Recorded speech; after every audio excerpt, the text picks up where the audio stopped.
እግዚአብሔር ጾታ አለው የለው? ኢየሱስ እግዚአብሔር አይደለም እንዴ? አይደለም። በስላሴ አታምንም?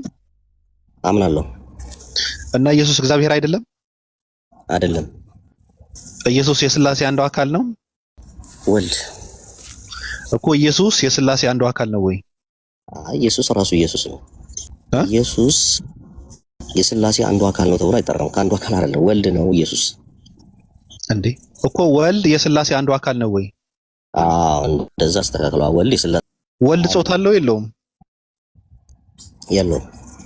ወልድ ጾታ የለውም? እሺ አባት የተባለው ለምንድን ነው? አባት ስለሆነ ነው። እናት መሆን ይችላል? አይችልም። ስለዚህ ወንድ ነው ማለት ነው። ወንድ ነው ማለት ነው ሳይሆን በወንድ አንቀጽ ሊጠራ ይችላል እንጂ ጾታ ይሄ ነው ተብሎ አልተገለጸም። ጾታ የለውም? የተጻፈ ነገር የለም። ጾታው ይሄ ነው ተብሎ አይደለም። ስለዚህ በወንድ አንቀጽ አልተገለጸም። የተጻፈ ነገር የለም እንዴ? እኮ ተገለጸ ወይስ አልተገለጸም?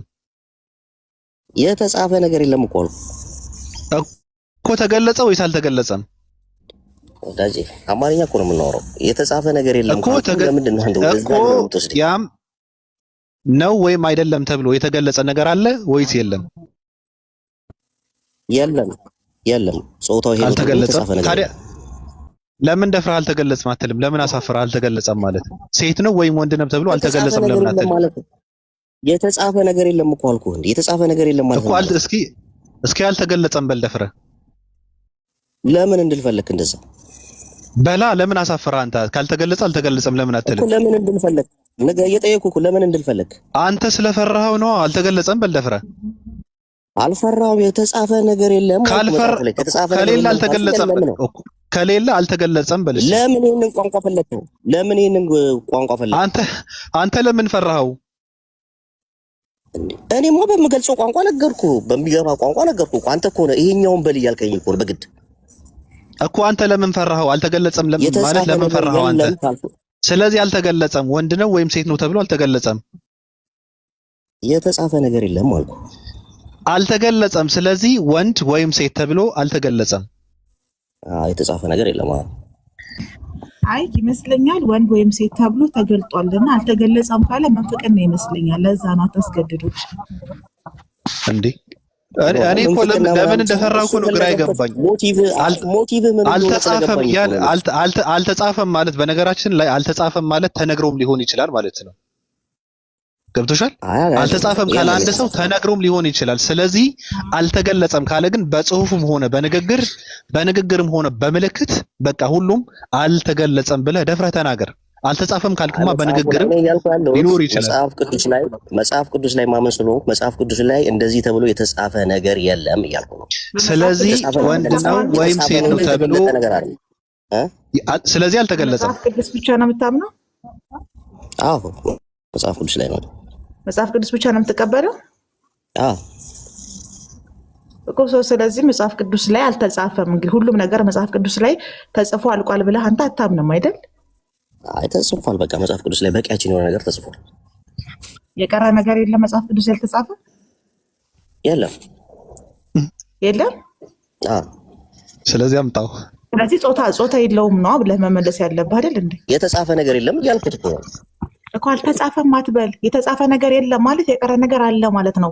በመጽሐፍ ቅዱስ ብቻ የምታምን ከሆነና መጽሐፍ ቅዱስ ፐርፌክት እና ያለቀ ነው ካልክ ወንድ ወይም ሴት ጾታ የለውም ብለህ ነው መናገር ያለብህ። ካለው አለው፣ ከተገለጸ ተገልጿል፣ ካልተገለጸ አልተገለጸ ብለህ ተናገር እንጂ አልተጻፈም ማለት ይኸው ለመመለስ ሰምቶኝ እንዴ አልተጻፈም ካልክ የቀረ ነገር አለ እያልክ ነው። መጽሐፍ ቅዱስ በቂና የተብራራ ነው ብለህ ካልክ ደግሞ ንገረን፣ ጾታ አለው ወይ ያልኩት? መጽሐፍ ቅዱስ ላይ የተጻፈ ነገር የለም ነው። እንደዚህ ተብሎ ወንድ ነው ሴት ነው ተብሎ የተጻፈ።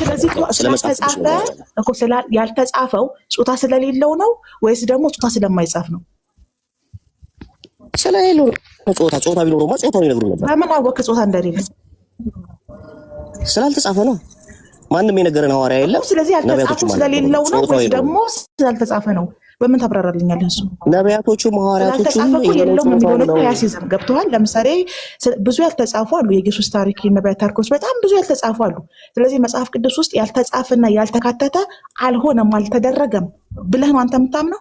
አዎ አልተደረገም። መጽሐፍ ቅዱስ ላይ ከሌለ የለም። ስለዚህ መጽሐፍ ቅዱስ ስለሌለ እግዚአብሔር ጾታ የለውም። ማስረጃ ስላልተጻፈ ነው። አዎ የለም፣ የተጻፈ ነገር የለም ስለሌለ ማስረጃ። እሺ የእግዚአብሔር ልጅ ጾታ አለው ጾታ የለውም? ኢየሱስ ክርስቶስ አንተ አምላክ ነው ብለህ ታምናለህ? ተጽፏል። ወንድ ልጅ ተብሎ ተጽፏል። ወንድ ልጅ ጾታ ያለው ተብሎ ተጽፏል። ተጽፏል። ስለዚህ ኢየሱስ ወንድ ልጅ ነው። አንተ ኢየሱስን አምላክ ነው ብለህ ታምናለህ ወይስ እግዚአብሔር ልጅ ነው ብለህ ነው የምታምነው? እኔ ኢየሱስን ሰው የሆነ አምላክ ብዬ ነው የማምነው። አምላክ ነው ብለህ ታምናለህ? ሰው የሆነ አምላክ ነው ብዬ ነው የማምነው። ስለዚህ ሰው የሆነው አምላክህ ጾታ አለው፣ ወንድ ልጅ ነው። ወንድ ልጅ ነው ኢየሱስ። አምላክ ያለው ጾታ ያለው አምላክ ታምናለህ ማለት ነው። አሁንም አንተ ተጽፏል። ጾታ ያለው አምላክ አይደለም ማምነው፣ ኢየሱስ ወንድ ልጅ ነው። ስለ ጾታው የጠየቅሽኝ እንጂ ጾታ ያለው ልጅ ታምናለህ ካመልካለህ? አምላኬ ነው ብለኸኛል። አምላኬ ነው ብለሃል። አምላክ ከሆነ አምላክ ደግሞ ወንድ ልጅ ጾታ ያለው ነው። ተጽፏል፣ መጽሐፍ ቅዱስ የተቀመጠ ነው። አላልኩም። አንቺ ነሽ ያልሽ። አምላኬ ጾታ አለው አላልክም? አሁን ኢየሱስ አምላኬ ነው አላልክም? እንደሆነ አምላኬ አላልኩም። ኢየሱስ ነው ጾታ አለው ያልኩት እኮ። ኢየሱስ አምላክ ነው አምላክ አይደለም? ሰው የሆነ አምላክ ነው ኢየሱስ። ሰውነቱ አምላክነቱን ያሳጠዋል? አያሳጠው። ጾታው አምላክነቱን ያሳጠዋል? ጾታው ወንድ ልጅ መሆኑ ጾታው አምላክነቱን ያሳጠዋል? አያሳጠው። ስለዚህ ጾታ ያለው አምላክ ነው የምታመልከው ማለት ነው። ታዲያ ለምን ታፍርበታለህ? አላልኩኝም። እንደዛ አላልኩም። አልክ እኮ ጾታ እንዳለው አምነሃል። ኢየሱስን ነው የማምነው። ጾታ እንዳለው የምታመልከው ኢየሱስ እኮ ኢየሱስ ጾታ አለው። ኢየሱስ ወንድ ልጅ ነው፣ ተጽፎ ተቀምጦልሃል መጽሐፍ ቅዱስ ላይ። እኔ ምን አልኩኝ? ወንድ ልጅ ነው። ስለዚህ ጾታ ያለው አምላክ ነው የምታመልከው። አምላክህ ጾታ አለው፣ ወንድ ልጅ ነው። አንተ እያመለክ ያለው ኢየሱስ ጾታ ያለው እንዴት ነው አይደለም የምትለው? ተጽፎ የለ መጽሐፍ ቅዱስ ላይ አይደለም እኮ ተጽፏል እንዴ? ጠይቀኝ በትክክል እኮ የመለስኩልሽ ነው። እየጠየኩህ እኮ ነው። መጽሐፍ ቅዱስ አንቺ ነሽ እኮ በራስሽ እያብራራሽ ያለሽው። እኔም ጠይቂኝ መጀመሪያ። አይደለም እያብራራሁልህ አይደለም። ህፃን ልጅ ተኝቶለታችሁ እያብራራሁልህ አይደለም። ሊስን መጽሐፍ ቅዱስ ላይ ተጻፈ ቀበላለሁ። እያብራራሁልህ አይደለም። ኢየሱስ አምላክ ነው ካልክ ኢየሱስ ወንድ ልጅ እንደሆነ አምነሃል። ስለዚህ ወንድ ልጅነቱ ጾታ አምላኩን አያሳጣም። ስለዚህ አንተ ጾታ ያለው አምላክ ነው የምታመልከው እያልኩ እኮ ነው። ታዲያ ለምንድን ነው አይደለም ብለህ? ኢየሱስን ነው የማመልከው እኔ። ኢየሱስን ነው እኮ። ኢየሱስ ግን ጾታ አለው። ኢየሱስ ወንድ ልጅ ነው። ወንድ ልጅ ነው። አንተ የምታመልከው ኢየሱስ ጾታ አለው። አንተ የምታመልከው ኢየሱስ ወንድ ልጅ ነው። ስለዚህ አምላክ ኢየሱስ ወንድ ልጅ ነው። ጾታ ያለው ኢየሱስ ወንድ ልጅ ነው። እኮ ነው ያልኩሽ። ኢየሱስ ወንድ ልጅ ነው። ኦፍ ኮርስ። ስለዚህ ወንድ ያደረገው ደግሞ ጾታው ነው። ብልት አለው አይደለም እንዴ? ኢየሱስ ወንድ ልጅ ነው። ስለዚህ አንተ ጾታ ያለው ብልት ያለው ወንድ ልጅ ነው የምታመልከው። አምላክ ነሽ የምትይው አሁን አንቺ ነሽ ራስሽ ነሽ የምትገልጪው ራስሽ የምትገልጪው። ስለዚህ መጽሐፍ ቅዱስ ነው የገለጸው፣ እኔ አይደለሁም። አንተ መስክረሃል ይሄንን እኮ። እኔን ጠይቂኝ አልኩሽ። እኔን ጠይቂኝና ልመልስልሽ። ለምን እኔን ጠይቂኝ? መጽሐፍ ቅዱስ ላይ ያለቀ በላለው መጽሐፍ ቅዱስ ላይ ያለውን እኮ ነው የነገርኩህ። የጨመርኩት ነገር አለ? ስለ ጾታና ስለ አምላክነት ታዲያ ምን ያገናኛል? ስለ ኢየሱስ ጾታና ስለ አምላክነቱ ምን ያገናኛል? ስለ ጾታው ጠይቅሽ። ወንድ ልጅ ነው አልኩሽ። ወንድ ልጅ ነው አልኩሽ። እኔ ማመልከው ግን ኢየሱስን ነው አልኩሽ። ጾታው አምላክነቱን ያሳጣዋል ወይ ስለ አያሳጣውም ብለኸኛል አይደል እንዴ? አምላክነቱን ሰውነቱን የማያሳጣው። ስለዚህ አንተ ጾታ ያለው አምላክ ታመልካለህ። ይሄ እኮ ምንም እኮ ሚስጥርም የሚያሳፍርም ነገር አይደለም። አላልኩም። አንቺ ከሰጠሽው በይው፣ አንቺ ካልሽ በይው።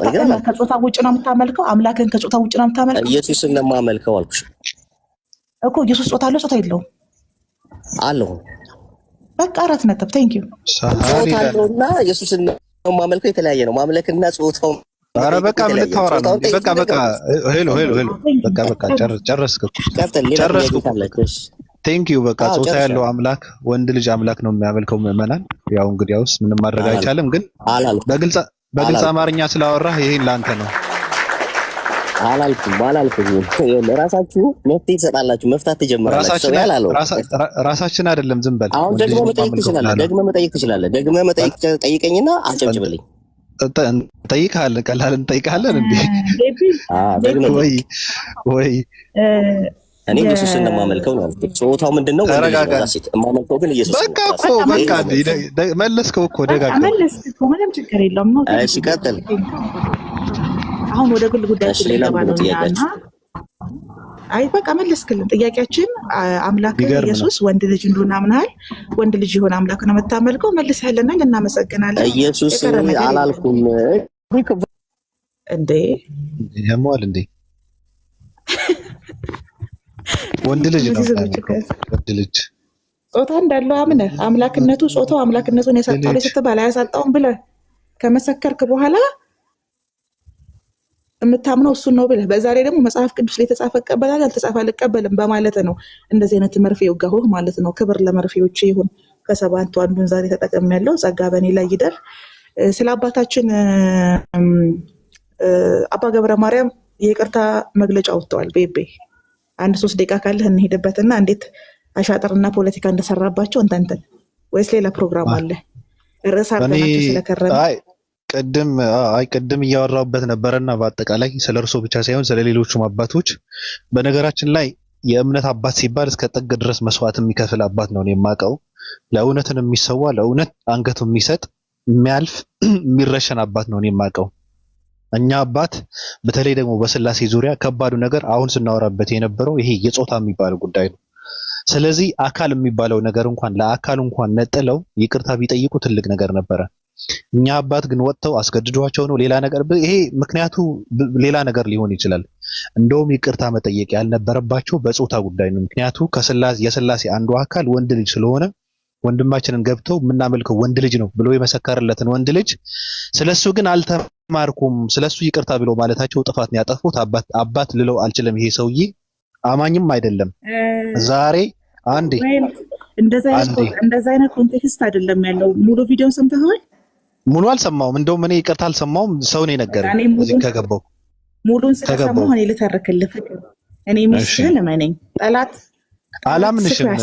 ሰውየው ይቅርታ ካለ ተገዶ ተደቅኖበትም ቢሆን መረሸን አለበት ሰውየው አይደለም። ቆይ መጀመሪያ እኛ 665 እንደ ተቋም እኔ ይኸውልህ ኢየሱስ ጲላጦስ ኢየሱስን ለፍርድ አሳልፎ ከመስጠቱ በፊት ሚስቱ ረአይታ ነግረው ነበር። ታውቃለህ ቤቢ ይህ ሰው ንጹህ ሰው ነው አለችው። ይህ ሰው የተከሰሰበትን አላደረገም ንጹህ ሰው ነው ብላ ነገረችው። ግን እሱ ታውቃለህ ስልጣን ከያዘ 17 ዓመቱ ነበሩና ሮማያኖችን ስለሚፈራ ወፈፍ አደረገውና ሳተ። እኔ ግን ያንተ ሚስት እኔ ሚስትህ ነው የ665 ንግስት እያንዳንዱን ነገር በመረጃና በማስረጃ ነው የማቀርበው። ስለዚህ ልታምነኝ ይገባል። ደግሞ አላምንሽም ስትል ሰው ይጠረጠራል። ከታች ስንት ጠላት አለ። እንዴት ተጠራጣሪ አላምንሽም ትላለህ? መተማመን ሳይሆን ይሄ ተልካሻ ሰው ግን አባት ተብሎ ዛሬ በዚህ ቤት አይጠራም፣ በዚህ ጉባኤ አይጠራም። አይደለም የተናገሩትን ልንገርህ፣ በደንብ አዳምጠኝ። ስነግርህ ይገባሃል። ይሄ ፖለቲካ ሚዲያ ላይ የተለመደ አካሄድ አለ። እኛም የምንሄደው አይደለ? ቴንክ የመድኃኒዓለም ጸበልና የዘምዘም ውሃ ቀላቅዬ እየጠጣሁ ነው ለፈውስ እንዲረዳኝ። በመጀመሪያ ደረጃ ምን አሉ መሰለህ ሲጀምሩ ማለት ነው። አንደኛ ቪዲዮ በጣም ኤዲት ተደርጎ ተቆራርጦ ይወጣ ነው። 35 ደቂቃ ከ59 ሰከንድ ነው። በጣም ኤዲት የተደረገ የተቆራረጠ ቪዲዮ ነው። ኢትስ ኦኬ፣ እሱን በሂደት እንደርስበታለን። ማንም የሚያንጓጓው እዚህ ቤት በቃ ቤቴ ማውራት አልችልም እኮ በስጋ ልገለጥባቸው ነው። ከቤት ላባረራቸው ነው። ማሮች እየተበሳጨው ነው። እና ይቅር ተጠየቁበት ምክንያት ያስተማርኩት ትምህርት ስህተት ነው፣ ቤተክርስቲያኖች አታውቅም፣ ሊቃውንቶች አያውቁም ብለው አይደለም። ባቢ ይችን ያዘልኝ 36 ደቂቃውን 2 ጊዜ ነው የሰማሁት ብያለሁኝ። እና ቆይ ለጸጥታ ሲባል ሌላ ክፍል ልግባ፣ ልጆቹ ቤቱን ሊያፈርሱት ነው። ኦኬ ቪዲዮ መክፈት የሚችል ሰው ካለ ይግባና ያ ቪዲዮ ሳይሆን የምናዳምጠው ሌላ የአባ አብርሃም ቪዲዮ አለ። እሱን ሊከፍትል የሚችል ሰው ደግሞ ይግባ ገስት ላይ። ወደ በኋላ ቲክታክ ላይ ላሉ ሰዎች የሰጡት ማስጠንቀቂያ አለ። ያው መኑን ራሳችን በራሳችን ሳናጸና የራሳችን የሌሎች እምነት ተከታዩ ሰዎች መጣራት ምንም ትርጉም የለውም ብለው የሰጡት ለቲክታክ ቀለብተኞች አዲስ እንትን አለና መክፈት የሚችል ሰው ካለ ይከፍትልናል። በመሃል እንትን እናደርገዋለን ማለት ነው። ከቶቹል ትውልዱ መማር ነው ያለበት። ተመልሻ ነው ቤቤ እና የይቅርታቸውን ሪዝን ሲያብራሩ ምን አሉ መሰለ? ካሜራ ክፍት ነው እንዴ? ማን ነው ያዩት? ጌታ ሆይ አንተርዳ አይደለም እኔ ከወጣው ቤቤ አልችልም። አንተ ከወጣ አልችልም። በቃ ወይ ወደ ቤቴ ልመለስ ይቀር ይበለኝ። ሶሪ ህዝብ ፊት ኢሞሽናል ሆናለሁ፣ ስሜታዊ ሆናለሁ። ይቅር በሉኝ። ባልግና እኮ ተጠንቀቁ። ግን እኔ ካሜራ ከተከፈተብኝ ምናምን በይኝ። እሺ ቀጥይ። ምሽር አይመስለኝም ግን እሞክራለሁ። ሳይህ አእምሮዬን ነው የማጣው። ቤቤ አልችልም። አሁን ወደ ኮስተር ብዬ ወደ ድሩ ልግባ። የይቅርታቸውን መጠይቅ አስምረው ተናግረዋል። ቤቤ ምን አሉ? በጎቼ እንዳይጠፉ ገባህ? በጎቼ እንዳይደናገሩብኝ፣ ልጆቼ እንዳያዝኑብኝ። ማለትም ብዙ ጊዜ አንዳንድ ሰው እንደዚህ ወጥተው ሲናገር እንትና መናፍቅ ነው፣ እንትና የቤተክርስቲያን ታድሶ ሆኗል፣ ጠላት ሆኗል ስለሚባል እሳቸው ከ40 ዓመት በላይ አገልግያለሁኝ። ገባህ? እኔ ከ18 ዓመት ጀምሮ የሰራሁት ለቤተክርስቲያን ነው፣ ያገለገልኩት ለምእመኖቼ ለልጆቼ ነው አሉ። ስለዚህ ይቅርታ የጠየቁበት ምክንያት አስተምሯቸው ስህተት ሆኖ ሊቃውንቶች ወቅሰዋቸው ቤተክርስቲያን ይቅርታ ጠይቁ ብላ አውግዛቸው አይደለም። በነገር ላይ በስርዓት አስምረውን የተናገሩት ይቅርታ የጠየቁት እኔ ለበጎቼ ነው ለምእመኖቼ እንዳይደናገሩ ነው አሉ። በስርዓት እንደዚህ ያሉት ማለት ነው። እና እንዳይበደሉብኝም ጭምር አሉ።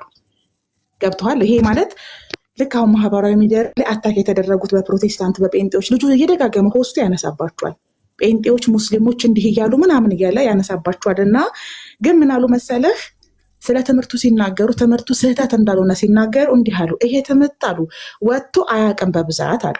ቤቤ ማለትም ስለ ስላሴ ጾታ አውደ ምሕረት ላይ ወጥቶ እንደማይነገርና ይቅርታ የጠየቁት አውደ ምሕረት ላይ ወጥቶ በመናገራቸው ምክንያት ነው። ቪዲዮን ገብታችሁ ይዩት። በጣም ቅሬታ አላቸው ማህበራዊ ሚዲያ ላይ በመሰደባቸው። እሱም ደግሞ ከትናንት ወዲያ የጎጃም ሊቃውንቶችን ጋብዘው አሰድቧቸው ነበረ። በጣም ተናደው ተናግረው ይቅርታ ጠይቋል፣ እሱ ራሱ ማለት ነው። እና እንደውም ሲናገሩ ምን አሉ?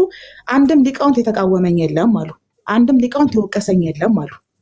ገባችሁ? ስለዚህ በስርዓት የተናገሩትን ነው መነገር። የእሳቸው ይቅርታ የተጠየቁበት ሪዝን ቅድም ነግሬያለሁኝ። ዋናው ሪዝናቸው እንደ አቡነ ገብርኤል መናፍቅ ናቸው፣ ተሐድሶ ናቸው፣ ሐሰተኛ አስተምሮ ነው፣ የቤተክርስቲያን ጠላት ናቸው ሲባል ነው አሉ። ልጆቼ በጎቼ እንዳይደናገሩብኝ፣ እንዳይጠፉ፣ እንዳይበደሉብኝ ለእነሱ ነው ይቅርታ የጠየቁት ብለው እንዲህ የተናገሩት። ግን ዋናው ይቅርታ የጠየቃቸው ሪዝን ስለ ስላሴ አካል ይነገራል ብዙ ጊዜ። ስለ ጾታው ግን ይኸውልህ ጾታ አላቸው ስላሴ አይባልም አይደለም ያሉት።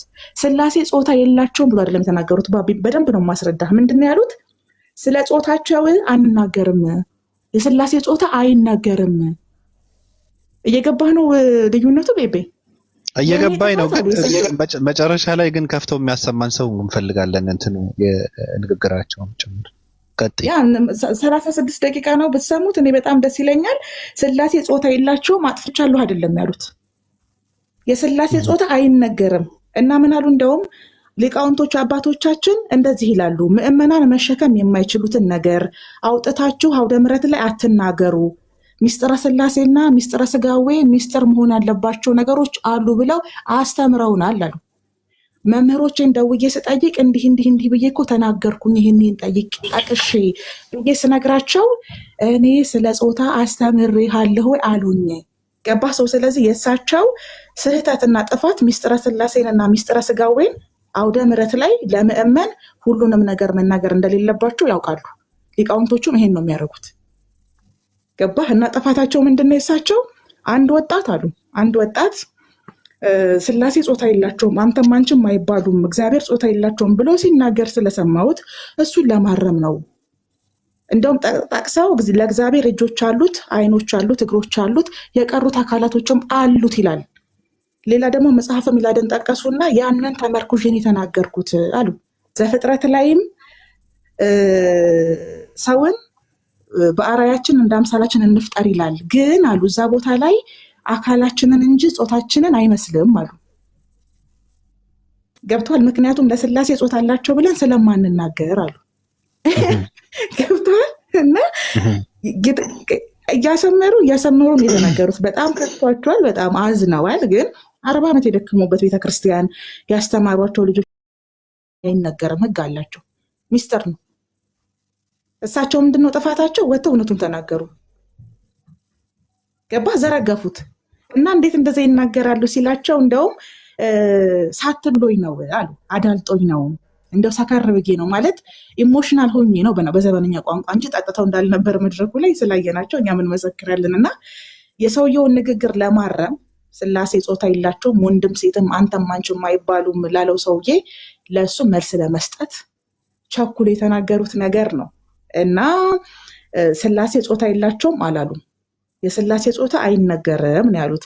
ሌላ ለማስተባበል የተጠቀሙት ቃል በጣም የገረመኝ ልንገርህና የዛን ቀን የመጀመሪያ ቪዲዮ ላይ ሲናገሩ እግዚአብሔር ወልድ ስላሴ ፍጹም አካል፣ ፍጹም ገጽ፣ ፍጹም መልክ አላቸው ብለው ተናግሯል። ሶስቱንም ማለት ነው። እና እዛ ቪዲዮ ላይ ሲናገሩ ስለ እግዚአብሔር ወልድ ጾታ አንስተው ነበረ በሰዓቱ ማለት ነው አንስተው ነበረ እና ባብዬ ግን አሉ የእግዚአብሔር ወልድ ጾታ በባህሪ አካሉ ስለሆነ ስላሴ ውስጥ አይካተትም። አሁን ይሄ ያሳምናል። ገብቶሃል? አብ ወልድ መንፈስ ቅዱስ አንድ እግዚአብሔር ብለው ነው የሚያስተምሩት። ግን እግዚአብሔር ወልድ ከሶስቱ አካል አንዱ አካል ጾታ ስላለው ወንድ ልጅ ስለነበረ ስለሱ ጾታና ስለሱ አካል ስናወራ ከአብና ከመንፈስ ቅዱስ ጋር አንቀላቅልም ብለዋል። እና ይቅር የጠየቁበት ምክንያት ስላሴ ጾታ የላቸውም፣ ጾታ ሳይኖራቸው ስላሴ ጾታ አላቸው ብያለሁ ብለው ሳይሆን የስላሴ ጾታ አይነገርም፣ እኔ ግን ተናግሬያለሁ ብለው ነው ይቅር የጠየቁት። ከብዙ በትንሹ ይሄንን ይመስላል። አካሉ ላይ ግን ምንም አይነት ስህተት ሰርቻለሁ ብለው ይቅርታ አልጠየቁም። በአካሉ ዙሪያ ላይ እንደውም እየደጋገሙ አስረግጠው ትክክል እንደሆኑ ተናግረዋል ማለት ነው። ቴንኪው እና ጥፋት የለባቸው። ግልጽ ነው ግልጽ ነው። እንደውም በእርሶ ይቅርታ መጠየቅ ብዙ ሰዎች ፖለቲካቸውንና ሽንፈታቸውን መሸፈን የሚፈልጉ ሰዎች ስላሉ ቲክታክ ላይ የተናገሩትን ይቅርታ ልክ እንዳንቺ ከሆነ እንደው ቀንጨብ አድርገን እነሱ የሰሩትን ፖለቲካ በተለይ ቲክታክ ላይ የተቆረጠ ቪዲዮ ካለ አምጥተን ምዕመኑ ቢሰማው መልካም ነው። እሱ እስኪመጣ ግን አባ አብርሃም የተናገሩት ምርጥ ንግግር አለ። ቲክታክ ላይ ንጽጽር ለሚሰሩ ሰዎች ነው መልእክቱ። ይሄ ሰዎችን ወደኛ ሃይማኖት እንጣራለን ለሚሉ ሰዎች ነው መልእክቱና እሱ አጭር ቪዲዮ ነው፣ ቢያሰሙን መልካም ነው። ገብቶሻል? ከፈቺ ሰዓዲ ካለሽ በመሃል እንደዚህ ቪዲዮዎችን ከፈት ማድረግ ጥሩ ነገር ነው። ተለቀቀ ቪዲዮ ነው የምከፍትላችሁ። ልክፈትልህ ባቢ ተሰማችሁ አንዴ። እሺ ሰዓዲ ቀጥይ። አሁን እናመጣለን ማለት ዘበት እንዳይሆን አይቶ ይሄድ ካልሆነ በስተቀር የዚያኛው መጥቶ መኖር አጠራጣሪ ስለሚሆን፣ ሁለተኛው መጥቶ መኖር የሚችለው መጀመሪያ ያለው ጸንቶ ሲኖርና በመልካም አርአያነትና ምሳሌነት ተጠቃሽ ሲሆን ብቻ ነው። አሁን ግን ሀሳብን ማስተማሩ ይቅርብ። በቃ እንዲህ ነው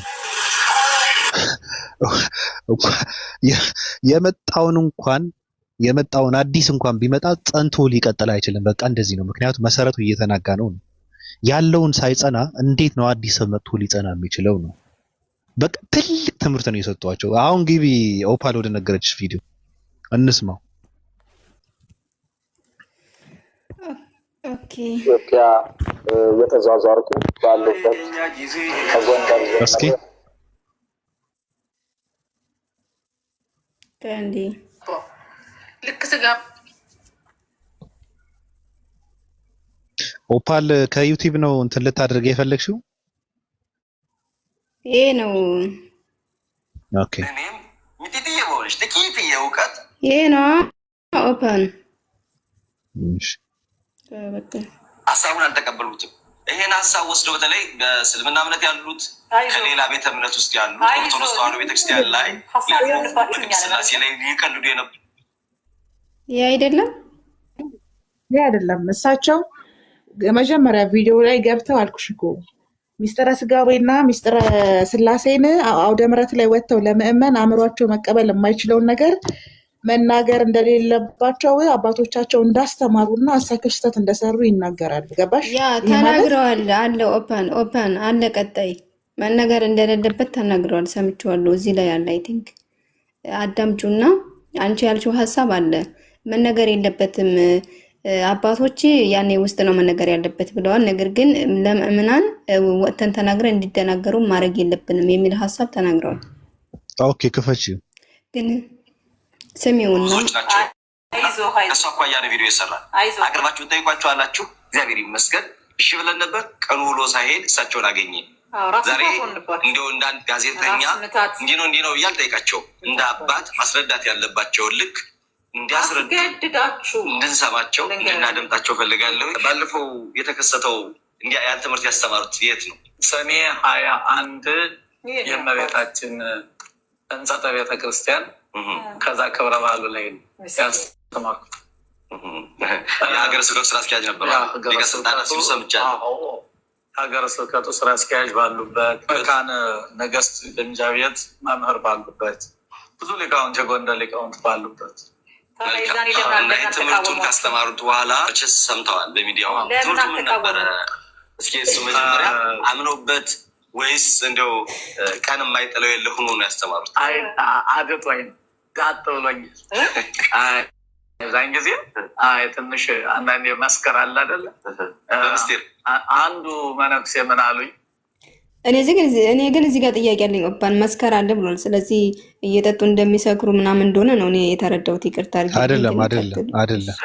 እስከ የዙናን አንድ መነኩሴ አቤት አቤት አቤት ይሄ ትምህርት ፈልቶ አንድ ቀን የፈነዳቦት እንደሆን ምን ይሆኑ አሉኝ። ፈልቶ ያልፉ አካላት ለእግዚአብሔር ዓይን፣ እጅ፣ አፍንጫ፣ እጅ፣ እግር ሌሎቹም የቀሩት አካላት እንዳሉ እናምናለን። ነገር ግን ይመረመራል ቢሉ ነገር ግን አይመረመርም ረቂቅ ነው ይላል። ይሄን ወኩሎም ለተርፉ አካላት የቀሩትም አካላት አሉት የሚለው አንዱ ገጸ ንባብ እሱ ሆኖ ሳለ ሌላው ምን ትዝ አለኝ፣ መጽሐፈ ሚላድ የሚባል መጽሐፍ አለ። እሱ ያልተመረመረ መጽሐፍ ነው። እውነት ለመናገር ያልተመረመረ መጽሐፍ ነው። እሱ ጠቅላላ በቃ በእኛ አካል ያለው ሁሉ እንዳለው ቁጭ አድርጎ የሚናገር መጽሐፍ ነው እና በገጸ ንባብ ከዛ በትርጓሜ ከዛኛው መጽሐፍ አደናገረኝ። ምን ግን ለስላሴ፣ ለመላእክት፣ ለነፍስ ጾታ አይነገርም አንቀጽ እንጂ ጾታ አይነገርም ነው የሚባል። እንግዲህ መቼም ሰይጣን ክፉ ስለሆነ ምዕመናን እንደሚወዱኝ ያውቃለሁ። እኔ ደግሞ ጠያቂ ሰው ነው። ስለዚህ ወዲያው እንደወረድኩ ከዛው ነው የተያዝኩት። ከዛው እኮ መምህር ቃለ ሕይወት ምራዟል የራሴ ተማሪዎች ገጠሙኝ አይደል እንዴ?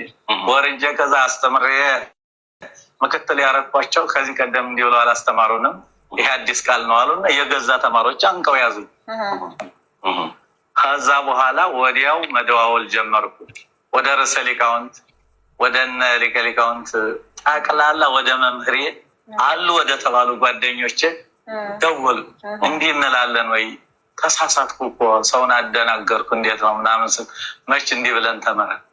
በተለይ መምህሬን መምህር ወልደ ጊዮርጊስ ጸጋው መስካየዙን አንደወልኩ እናስጠይቃቸው እና አካላት አልኩ እንጂ ጾታ አስተምሬያለሁ ወይ አሉ። ኧረ መድኃኒዓለም ይቅር ይበሉኝ፣ ስንት ሰው አደናግሬያለሁ። የአሳ ግማቱ ካናቱ ሆነ ያን ሁሉ 40 ዘመን የተጓዝኩበትን ትምህርት በጣም አበላሽቸዋለሁ ማለት ነው። እና እንደ ምዕመናኖችን ይቅርታ መጠየቅ አለብኝ። አደናግሬያቸው ህዝብ ይወደኛል አውቃለሁ በሚገባ። ስለዚህ ይሄን በተለያየ አካሉ ኢየሱስ ክርስቶስ ራሱ ከሶስቱ አካላት አንዱ አካል ሲመጣ የእኛን አካል አድርጓል። ወደ ቤተ ግዛት ገባ ይል ሰው ሆነ። ሰው ከሆነ አኳያ በተለየ ካለ እነሱ ስጋ አለበሱ። ስለዚህ በሶስትነቱ በስላሴነቱ ጾታ አንናገርም። ሰው ከሆነ በኋላ ግን የእኛን አካል አድርጎ ወደ ቤተ ግዛት ገባ ይላል። ከዛ ጋር ተያይዞ ነው ያደናገረኝ እንጂ አንናገርም። ለስላሴ፣ ለመላእክት፣ ለነፍሱ ጾታ አንናገርም እና የኔ 100% ስህተት ነው በቃ። ስለዚህ እኔ ደግሞ ጠያቂም ስለሆንኩ መጠየቅ ያደርጋል ሊቅ ይባላል፣ ተከብሮ ያደርጋል ደንቆሮ ነው የምንለው። ስለዚህ እኔ ቀጥታ ሊቃውንቶቼ ጋር ተገናኘው፣ አይጼንም አወቅኩት።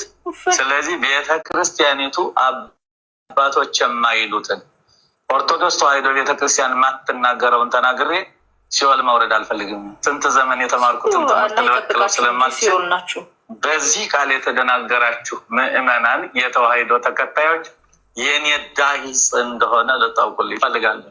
ይሄን ነው ማለት ለምዕመናን መብለው ለሊቃውንቱም ለምኑ ሁሉ የኔ ዳሂጽ እንጂ የቤተክርስቲያኒቱ ትምህርት አይደለም። አሕዛብ አያገባው፣ መናፍቃን አያገባቸውም። በቤተክርስቲያኒቱ ውስጥ ጣልቃ አይገቡም። ለመናፍቃን ነገር ነገር እነሱ ስለሚፈሩ ነው። ክርስቶስ ያስተማረው አባቶቻችን ያስተማሩት 150 ያስተማሩት 200 ያስተማሩት ትምህርት በዚህ ነው የምንመራው እና የኔ ዳሂጽ ስለሆነ ስህተት ደግሞ ከአዳም ጀምሮ ያለ ነው።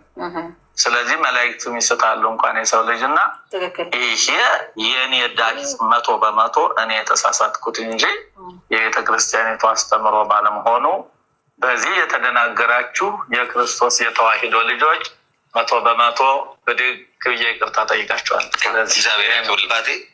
አሁንም ቢሆን ብዙ አትደሰቱ እያሉ ጾታ የለውም።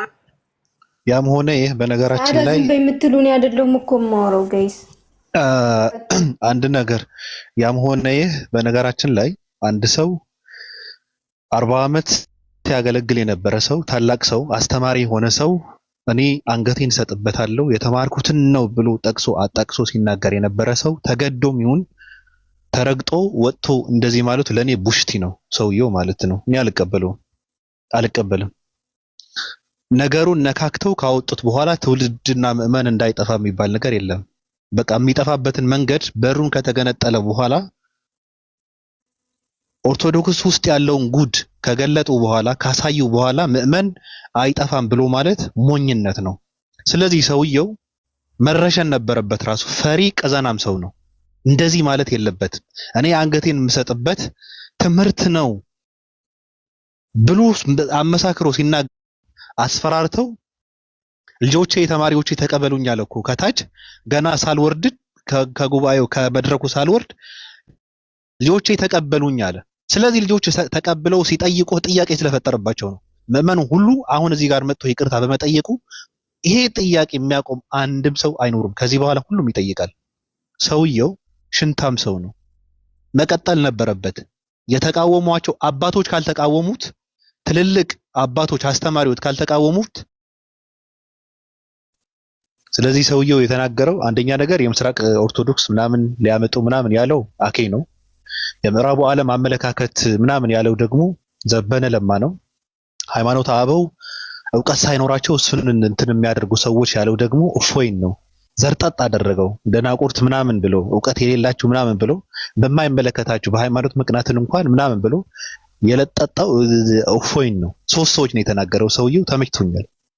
መጨረሻ ላይ ስም እየጠቀስኩ አወራለሁ ብለዋል። ይሄ ሰው መጥቶ እነዚህ ሰዎች እየጨለገመ ልካቸው እንደሚያስገባቸው ተስፋ አደርጋለሁ።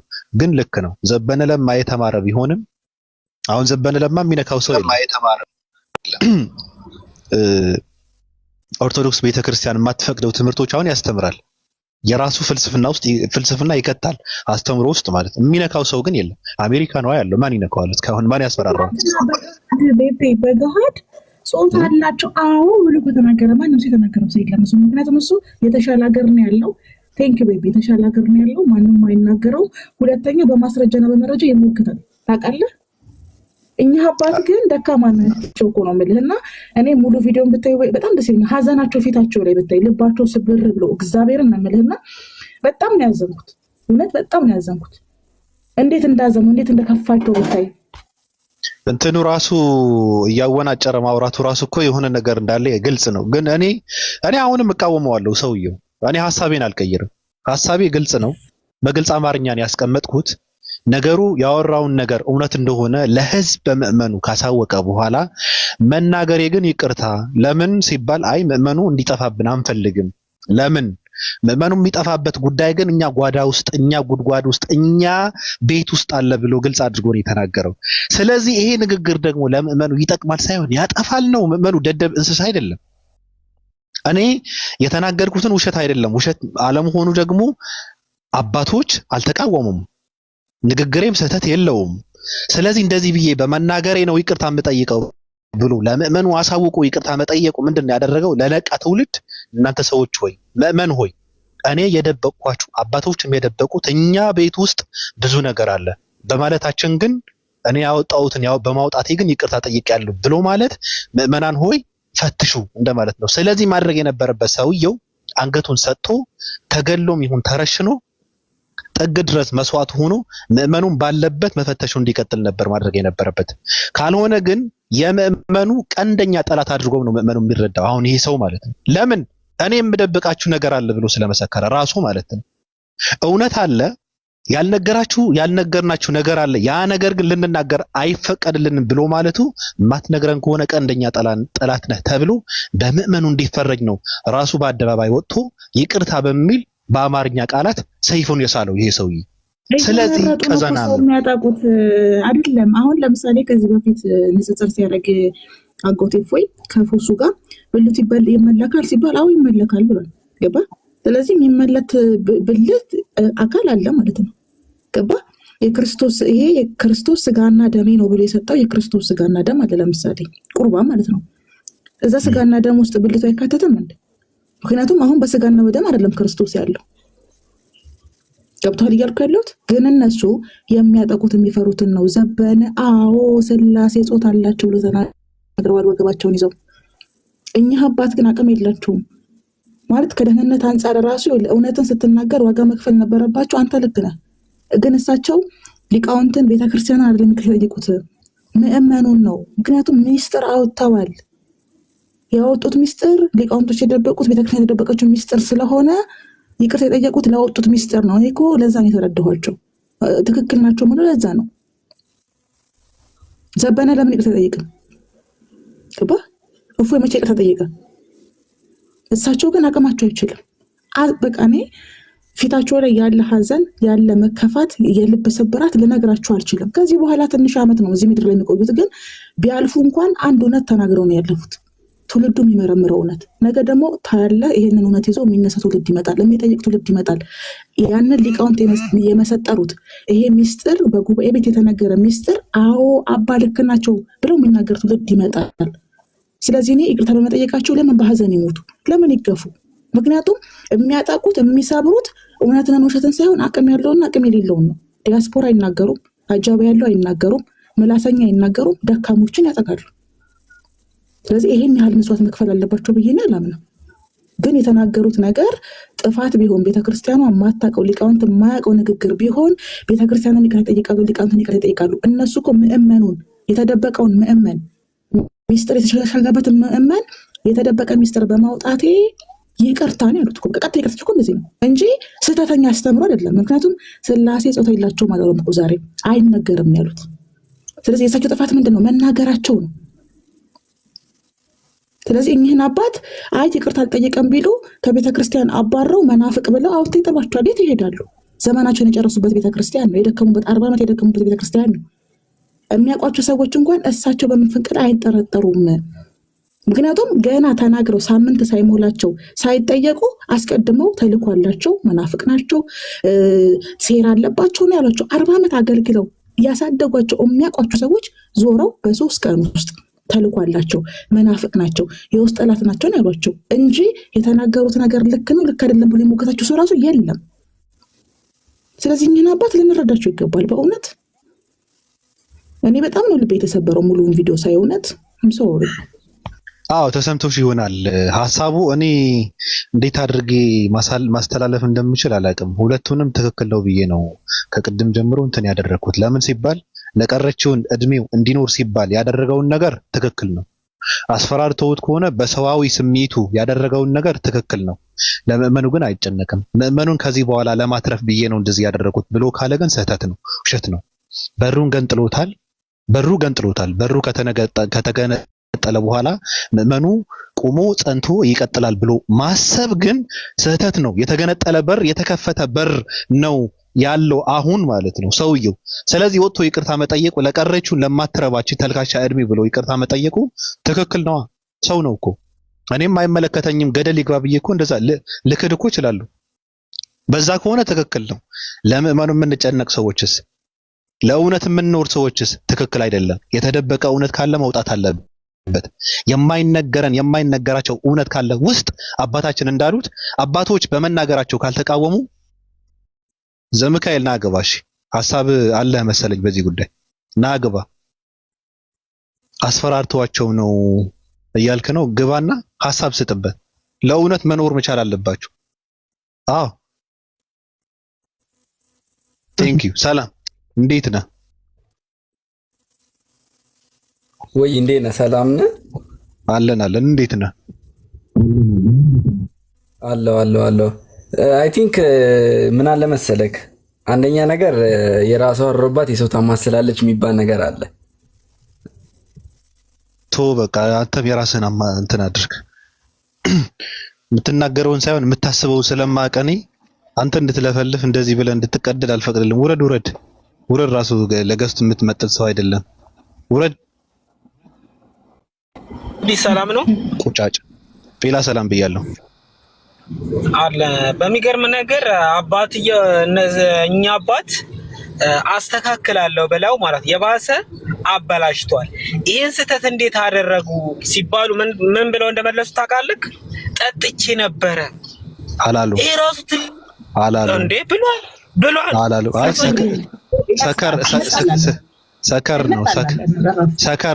ሰክሬ ነው እና ያ ማለት ምንድን ነው ታዲያ? አይ ሰክሬ ማለት ነው ገባ። ኢሞሽን ሆኜ ማለትም ስሜታዊ ሆኜ ነው። ምክንያቱም ምን አሉ መሰለህ፣ አዳልጦኛል ስቻለሁ አሉና በቀኔ ሰዎች በቀኔ ይሳክራሉ። መሲ ተነግራለች በኋላ እና አላየህም? ቤተ ክህነት ውስጥ ወራብ ይዘው ሲዘሉ በቃ ይሄ እንደ አብሾ ሲያረጋቸው ምናምን ስካር አለ። በንግግር ስላሴ ጾታ ቢኖረው ባይኖረው ምን ተረጋጋ። አንዴ ስለ አባታችን እያወራን ነው። ተረጋጋ። ጀለስ ያው ለገስቱ ድምቀት የሚያስገባው ተረጋጋ። አንዴ ሐሳብን ትሰጣለህ። እስኪ አንዴ ሳዲ የቅድሙ የአባ አብርሃም ቪዲዮ ክፈችው አንዴ። ሳዲ አንዴ መሲ አንዴ አጭር ቪዲዮ ነው። ክፈችው ሳዲ ትቀጥያለሽ። የትኛውን ልክፈትላችሁ? የአባ አብርሃም ቅድም መጀመሪያ ክፈችው ያልኩሽ። ኦኬ እሺ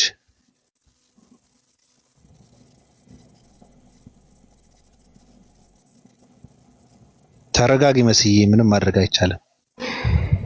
እሺ ትንሿ ቤት ያለው ነው ሳ አዎ ስለ ውስጥ እየተደረገ ያለ ነገር አንዴ እሺ።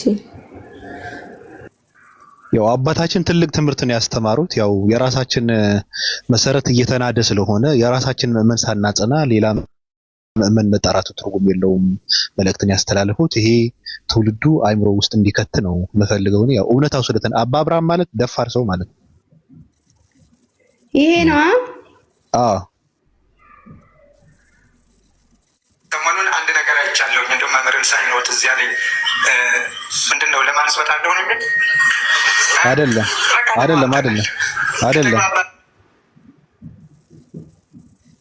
ይሄ ነው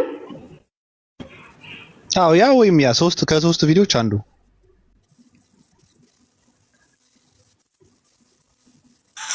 አሁን ግን አህዛብን ማስተማሩ ይቅርብን። እሱ ነው አህዛብን ማስተማሩ ይቅርብን አሉ። ቲክታክ ላይ ላሉ ሰዎች ነው ትምህርት መልእክት። እንዲህ ስል ምን ማለቱ ነው ልትሉ ትችላላችሁ። መጀመሪያ የኛ ኮድ አህዛብነት እየተቀየረብን እኮ ነው፣ እየተጎተተ ነው፣ እየጠፋ ሰው እየሰለመ ነው ማለት ነው። የሚኮበልለው በዝቷል፣ የሚጠፋው በዝቷል፣ በአዲስ እምነት የሚነጠቀው በዝቷል። እየተሸረሸረ ነው። የማይሸረሸረው እየተሸረሸረ ነው። መሰረቱ እየተናጋ ነው። ደግሞም ማስበርገጊያው ሁልጊዜ ምንድን ነው ከተባለ አንዱን ደካማ፣ አንዱን ብርቱ፣ አንዱን ኃጢአተኛ፣ ሌላውን ጻድቅ አድርጎ ተስፋ በማስቆረጥ ብዙ ምዕመናን እየጠፉ ነው። ስለዚህ ምዕመናን እንዳይጠፉ እኛ እየተነጋገር በጽድቅ መንገድ እየሄድን በተግባር እያስተማርን በቃል ብቻ ሳይሆን አጽንተን እንያዝና ከዚያ ደግሞ ሁለተኛውን ክፍል እያስተማርን ለማምጣት እንትጋ። የራስን እየሸኙ እያጠፉ ሌላውን እናመጣለን ማለት ዘበት እንዳይሆን አይቶ ይሄድ ካልሆነ በስተቀር የዚያኛውን መጥቶ መኖር አጠራጣሪ ስለሚሆን፣ ሁለተኛው መጥቶ መኖር የሚችለው መጀመሪያ ያለው ጸንቶ ሲኖርና በመልካም አርአያነትና ምሳሌነት ተጠቃሽ ሲሆን ብቻ ነው። አሁን ግን አህዛብን ማስተማሩ ይቅር። ሌላ የምትፈልጉት አለ? ያኔ መክፈተኞችም ሌላ የሚገርም ሐሳብ ነው የሰጡት። በጣም የሚገርም ሐሳብ ነው የሰጡት። ይሄ ሐሳብ ማለት ነው አይደለም ሙስሊም ልናከረስሰው ይቅርና አሉ ክርስቲያን ራሱ ክርስቲያን ሆኖ የሚቀጥልበት እንትን መሰረታዊ ነገር የለውም ነው። ክርስቲያንን እየሸኘን እያባረርን ሙስሊም ክርስቲያን ልናደርገው አንችልም ነው። ያው በእንትን ስለተናገሩት ነው አማርኛው ማለት ነው። ገብቷችኋል? መሰረታችን እየተናደ ነው፣ ሰው እየሄደ ነው፣ ሰው እየጎረፈ ነው ያሉት። ልክ ናቸው። እንደዚህ ነው የተናገሩት አባት ማለት ነው። ይመቾት አባ አብርሃም። መስዬ ሰላም ብያለሁ። ሐሳብ አለሽ በአባታችን ጉዳይ ላይ? ትልቅ ጉዳይ ነው የያዝነው። ሐሳቢ ምንድነው? ገንዘብና ጉልበት ያለውን ማንም አይነካውም ነው። አይ ቲንክ እኒህ አባት ፈርተው እንትን ያሉት ሐሳባቸውን የቀየሩት ያው ጎንደሬዎች እንደሚታወቀው ካራ ኦርቶዶክሶች ናቸው። ካራ ደግሞ ሳንጃ ማለት ነው። በነገራችን ላይ ህይወትን እስከ ማጣት ያስደርሳል። ስለዚህ ሶሻል ሚዲያ ላይ ድምጽ የላቸውም ወይም ራሳቸው ሊያድኑበት የሚችለው ነገር የለም እንጂ በክርስትናው ታሪክ መነኮሳት እና ቀሳውስት የተለያየ ሐሳብ ሲኖራቸው ኢቭን በሙስና ሐሳባቸውን እንዲያሸንፍ የሚያደርጉበት፣ በመግደል ሐሳባቸውን እንዲያሸንፍ የሚያደርጉበት ነገር አለ። ያው ሁላችሁም የምታውቁት አትናቴዎስ ማነው አሪዮስ ተገሎ ነው የሞተው። በሌላም ጊዜ ራሱ የኤፌሶን ጉባኤ ላይ ሰዎች ስብሰባ መድረክ ላይ ተደብድበው ተገለዋል። ሰዎች ስብሰባ ላይ ተደብድበው ጥርሳቸው የረገፈበት አለ። ኬልቄዶን ላይ እንደውም ተደብድበው አንተ ለምን ሐሳብ አትቀበልም ተብሎ የተደበደበው መነኩሴ ነው ኦርቶዶክስን ራሱ ተገንጥሎ ለብቻው የመሰረተው። ኦኬ ይላችሁ በኢትዮጵያ 3 አይነት ኦርቶዶክስ አለ። እዚህ ጋር ለማታውቁ ካራ ኦርቶዶክስ፣ ማነው ስሙ ጸጋ ኦርቶዶክስ እና ቅባት ኦርቶዶክስ የሚባሉ አሉ። ጎንደሬዎችና ትግሬዎች ካራ የሚባሉ ኦርቶዶክሶች ናቸው። ጎጃሚዎች ደግሞ ቅባት ይባላሉ። ካራ የተባሉበት ምክንያት ምንድነው? የነሱን አመለካከት የማይቀበለውን ስለሚገሉ ነው ካራ ያሏቸው። ቅባቶችና ጸጋዎች ማለትም ጸጋዎች የሸዋ ኦርቶዶክሶች ሲሆኑ ቅባቶች ደግሞ ጎንደሬዎች ናቸው። ሲገደሉ ምን አሏቸው? ካራ አሏቸው። ካራ ይሄ የሚወጋው ካራ ብሎ ማለት ቢላዋ ማለት ነው፣ የሚወጋው ማለት ነው። ስለሚወጓቸው ነው ካራ ያሏቸውና በመነኮሳትና በካህናት ታሪክ ብትሄዱ በኢትዮጵያ ታሪክ የካህናትን ፍላጎት የማያደርግ ንጉስ ሁሉ አንቀው ገለዋል። ታውቃላችሁ? ንጉስን አንቀው ይገሉ ነበር የኢትዮጵያ ካህናት እና ቀሳውስት ማለት ነው። እንደውም ኢቭን አንዳንድ ጊዜ ከንጉሱ በላይ ተሰሚነትና ከንጉሱ በላይ ስልጣን ያላቸው ካህናቶች አሉ። ህዝቡን ይሄ እኮ ንጉስ እንዲህ ነው ብለው ህዝቡን ያሳምጹበታል። ህዝብ ይነሳና ያን ንጉስ እንትን ይላል።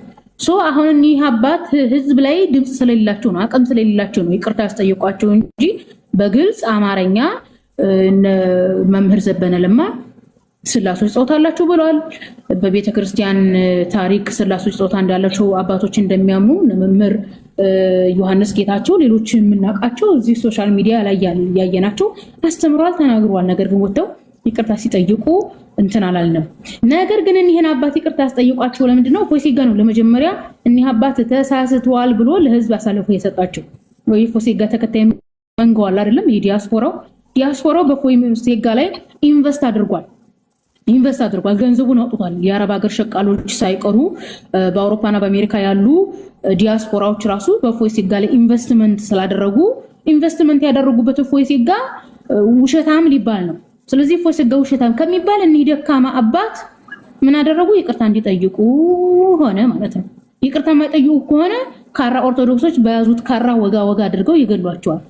ቢሞቱ ይሻልዎት ነበር አንገቴን እሰጣለሁ ላሉት ግን አባ ግን የዋህ ናቸው። የኔ ቢጤ ሲጀመር የኔ ቢጤውን ነው እየፈለጉ የሚያጠቁት ታውቃለህ እንጂ ጠንከርና ኮስተር ያለው አሪፍ ፍሉስ ያለውን ማንከታ ያደርጉትም እኮ እና ጊፍተሮች አመሰግናለሁ። ግን ቤቴ ቢሆን ቢሰጡኝ አሪፍ ነበር ጋይስ። አካውንቴ ተበላሽቷል። እዛ ነበር አሪፍ። እሺ የልሙም ቴንኪው። ይሄን ይመስላል ሐሳብ ሰፖርት ያደርጋል። ቢ ፖዚቲቭ ቴንኪው። ለማንኛውም ፎሎ መደረግ ከፈለክ ላስገባ ይችላል። ፎሎ እንዲያደርጉ ተከታይ የለህም ከፈለክ ነው። እያሽቃበጥኩ አይደለም። በነገራችን ላይ እኔ በመናገረው ሁሉ እየተሸማቀቁ መከራ ያንበላው እና ቴንኪው። ለማንኛውም ያው በብር ስለሆነ የምትገዛው ቴንኪው። አዎ ማለት ነው። ራሱ ባቢ ይቅርታ አቋረጥኩ። ፎሎ ላድርገው አካውንቱን ይዤ ፎሎ እንደው ይሄን ሁሉ ጊፍት አድርጎ ወይም አድርጋ ሴትን ወንድ አላውቅም ባየው እንትን ነው ፕራይቬት ነው ራሱ ቢያንስ ፎሎ መመለስ የሚበላው አለ አይደለም እንደዛ ፎሎ ለመመለስ ሞክሬ ፕራይቬት ነው ወይም ፕራይቬት ናት እና ጊፍት በቤቴ ጋይስ ኧረ በቤቴ እዛ ለአካውንቴ ጥሩ ነው። እሺ ቴንኪው አልሞም ለቤቱ ለዋናው ቤት ጊፍት አድርጉ በሉ ቀጥሉ ባቢ ይቅርታ ችግር የለውም እኔ ምንም አያስፈልገኝም። አዎ ቴንኪው። በነገራችን ላይ ሩጫው ይሄ ምንድነው የተባለውም ያስተማሩትም የተነገረውም አጀንዳው ምናምን ውሸት ስለሆነ አይደለም ትክክል ነው።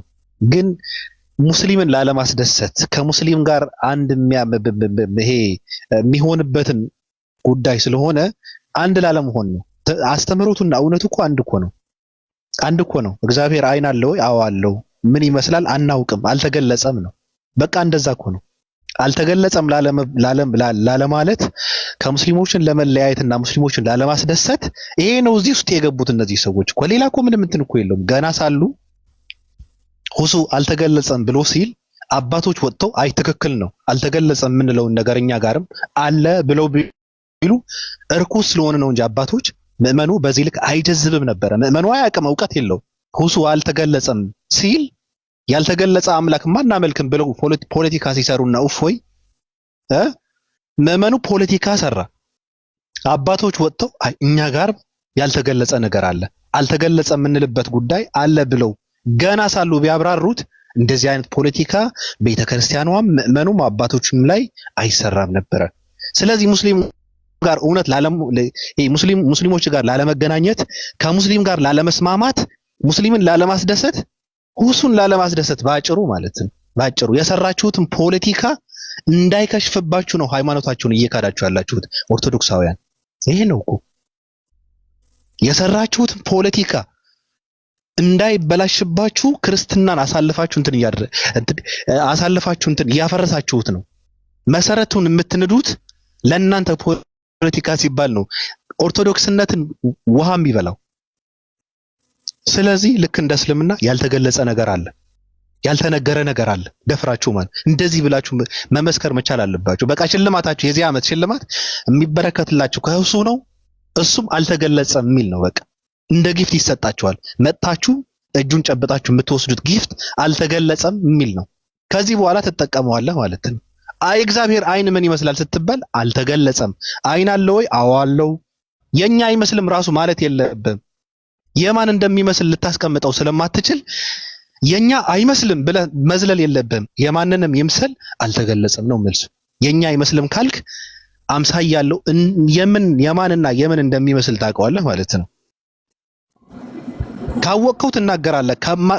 ማታውቀው ከሆነ ደግሞ አይ አናውቀውም አልተገለጸም ብለህ ነው የምትመልሰው ባጭሩ ማለት በቃ አይመረመርም። እኛ እንዴት ነው ብለን የምንመረምርበት አይምሮ የለንም ብለህ ነው የምታልፈው። ስለዚህ ሙስሊሞችን ላለማስደሰት ከሙስሊሞቹ ጋር አንድ ላለመሆን ለክርስትና ካላችሁ ፍቅር ይልቅ ለእስልምና ያላችሁ ጥላቻ ማሳየት አይጠበቅባችሁም። መሲህ የሚዩት አድርጊ አይጠበቅብህም። ሰውን ላለማስደሰት ከሰው ጋር እኩል ላለመሆን ሲጀመር በእናንተ የሚደሰቱ ሰዎች አይደሉም። ራሱ እግዚአብሔር ወይም ፈጣሪ እጅ አለው ስላልክ የሚደሰት ሙስሊም ይኖራል እንዴ? አይደሰትልህም እኮ። ምን እግዚአብሔር ተወለደ ብለህ የምታምን ሰው ደግሞ እግር አለው ስላልክ ለምን ይደሰትልሃል? እግዚአብሔር በስምንተኛው ቀኑ ተገረዘ ብለህ እያመንክ ጾታ አለው ስላልክ የሚደሰትልህ ፖለቲካ የሚሰራ ሰው ይኖራል እንዴ? ራሱ ምን ብሎ ነው ፖለቲካ የሚሰራልህ? በስምንተኛው ቀን ተገረዘ እያልክ ምን ብሎ ነው ፖለቲካ የሚሰራልህ? እንዴ ከመጽሐፋችሁ ስለተለያያችሁ እኮ ነው እናንተ ሰዎች ከእምነታችሁ ገና ሆድና ጀርባ ናችሁ እኮ እናንተ ሰዎች።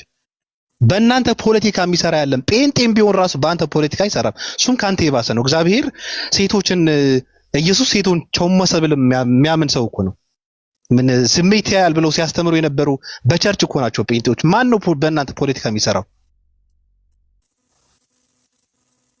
ስለዚህ ወደ ልባችሁ ተመልሳችሁ ቤተክርስቲያኗ የያዘችውን እውነት ለምእመኑ በግልጽ ማስተላለፍ ማስተማር መቻል አለበት፣ ያለምንም ማፈርና መፍራት። እግዚአብሔር ያልተገለጸ የማይታወቅ ማንነት አለው። ያ የተነገረው አይኑ የሚባለው ውስጡ እምባለው ወይ ብሎ ከመጠየቁ በፊት ትውልዱ አልተገለጸም ብለህ ዝጋው። አፍ አለው ካልክ ጥርስ አለው ወይ ከማለቱ በፊት አልተገለጸም ምን እንደሚመስል የማን እንደሚመስል ብለህ ዝጋው። ብብቱ ስር ጸጉር አለው ወይ ብሎ ከመጠየቁ በፊት አልተገለጸም ብለህ ዝጋው። ካልሆነ ግን ሌላ ነገር ሌላ ጥያቄ ያነሳብሃል። የኛ ይመስልም ብለህ ስትል ኦኬ የማን ይመስላል? እንደዛ ከሆነ ይሄ ነው የሚከተለው። እንደዚህ አይነት ጥያቄው ምእመኑ እንዳይጠይቅ የምትፈልግ ከሆነ ግን ግራ እንዳይጋባ የምትፈልግ ከሆነ ግን የእግዚአብሔርን ትልቅነት እየተረዳ ዝም እንዲል ከፈለከው ግን አልተገለጸም ያልተገለጸ ነገር አለ፣ የተገለጸ ብቻ ነው የምንመሰክረው የምናወራው ብላችሁ መዝጋት ነው በቃ። ስለዚህ ሁሱ አሸንፏቸዋል። የኦርቶዶክስ የቲክታክ ኦርቶዶክሳውያን ኢትዮጵያ እጆቿን ወደ እግዚአብሔር ትዘረጋለች የሚለው የለም፣ አልዘረጋችም ኢትዮጵያ። የቲክታክ ኦርቶዶክሳውያን እጃቸውን ወደ ሁሱ ይዘረጋሉ፣ ዘርግተውም አይተናል አሁን። ስለዚህ በድፍረት አልተገለጸም የሚለውን እንትን ተሰጥቷቸዋል ከዚህ በኋላ። ቴንክ ዩ። ምእመን ሐሳብ አለ?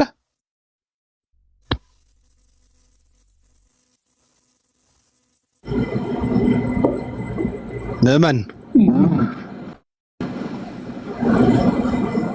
መሲ ሐሳብ አለሽ?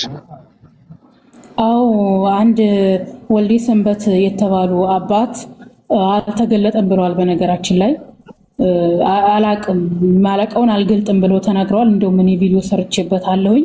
ኢቭን ቀሲስ ዲበኩሉ ለእግዚአብሔር አካላት አሉት እናምናለን፣ እጅ እግር አለው፣ አፍ አለው፣ ጆሮ አለው፣ አዎ ነገር ግን አንመረምርም ብለው በቤታቸው ፖስተዋል። እንግዲህ ቀሲስ ዲበኩሉ ገንዘባቸውን አውጥተው ፎሲጋ ከሀገር እንዲኮበልል ያደረጉ ቄስ ናቸው። ነገር ግን በቤታቸው እግዚአብሔር አካል አለው ብለዋል። እንደዚሁም ደግሞ ወልደ ሰንበት የተባሉት መምህር እፎይን በቀጥታ ያው ስሙን አልጠሩትም እንጂ ሁላችሁም ታውቁታላችሁ። ዝጋ ይበቃሽ፣ በቃሽ፣ ምን አገባህ አንተ? ይሄ እኮ ቤት ያንተ ቤት አይደለም እኮ በቃሽ ይላል እንዴ እንከፍ። ኦኬ። እና ደግሞ ወልደ ሰንበት የሚባሉት ያው የእፎይ ሴጋን ስም በትክክል አልጠሩም እንጂ ሁላችሁም የምታውቁት ወንድም እግዚአብሔር አካል አለው ምን አለው የሚለው ምሳሌያዊ አነጋገር ነው ያለው። ተሳስቷል።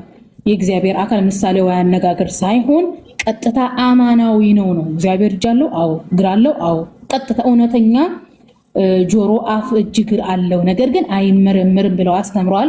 በዚህኛው ቪዲዮ ላይ ቲንክ አልሰራሁም፣ ነገር ግን አልተገለጠም፣ አላውቀውም፣ አልተገለጠም ያሉትን ቪዲዮ ሰርችበታለሁ። ሳዲ ከቻልሽ እኔ ቤት ግቢና አልተገለጠም በኦርቶዶክስ የሚለው ቪዲዮ ላይ የሰውየውን ንግግር አስደምጭ። መጀመሪያ የታባቱ ነበረ እኮ ነው መሲ፣ የታባቱ ነበረ። ኦርቶዶክሳውያን ሁሱ አልተገለጸም ብለው ፖለቲካ ሲሰሩ በራሳቸው ላይ ምን አባቱ ሲሰራ ነበረ እኮ ነው።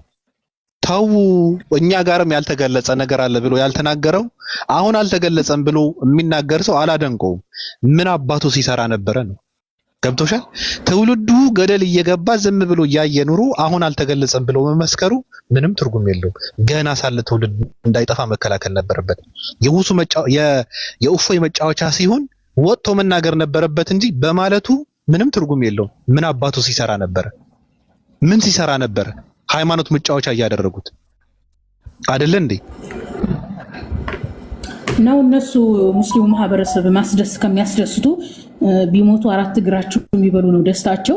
ስለዚህ ምእመኑ ሳታ አጠቃላይ የኦርቶዶክስ ዶክትሪን እኮ የተሳሳተ ዶክትሪን እኮ ነው።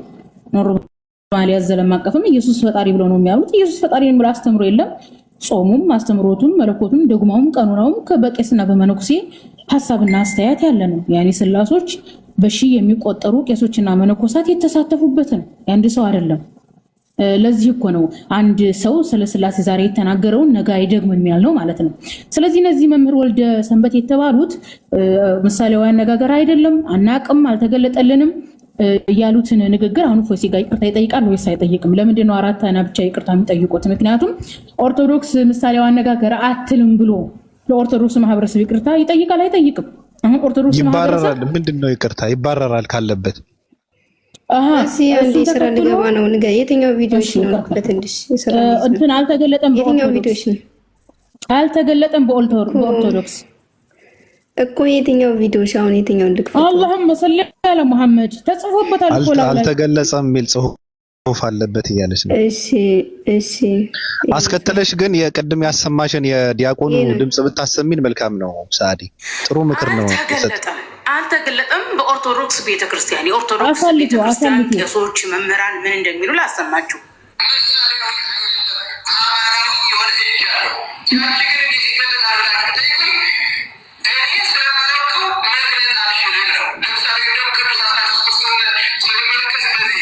አይሰማም።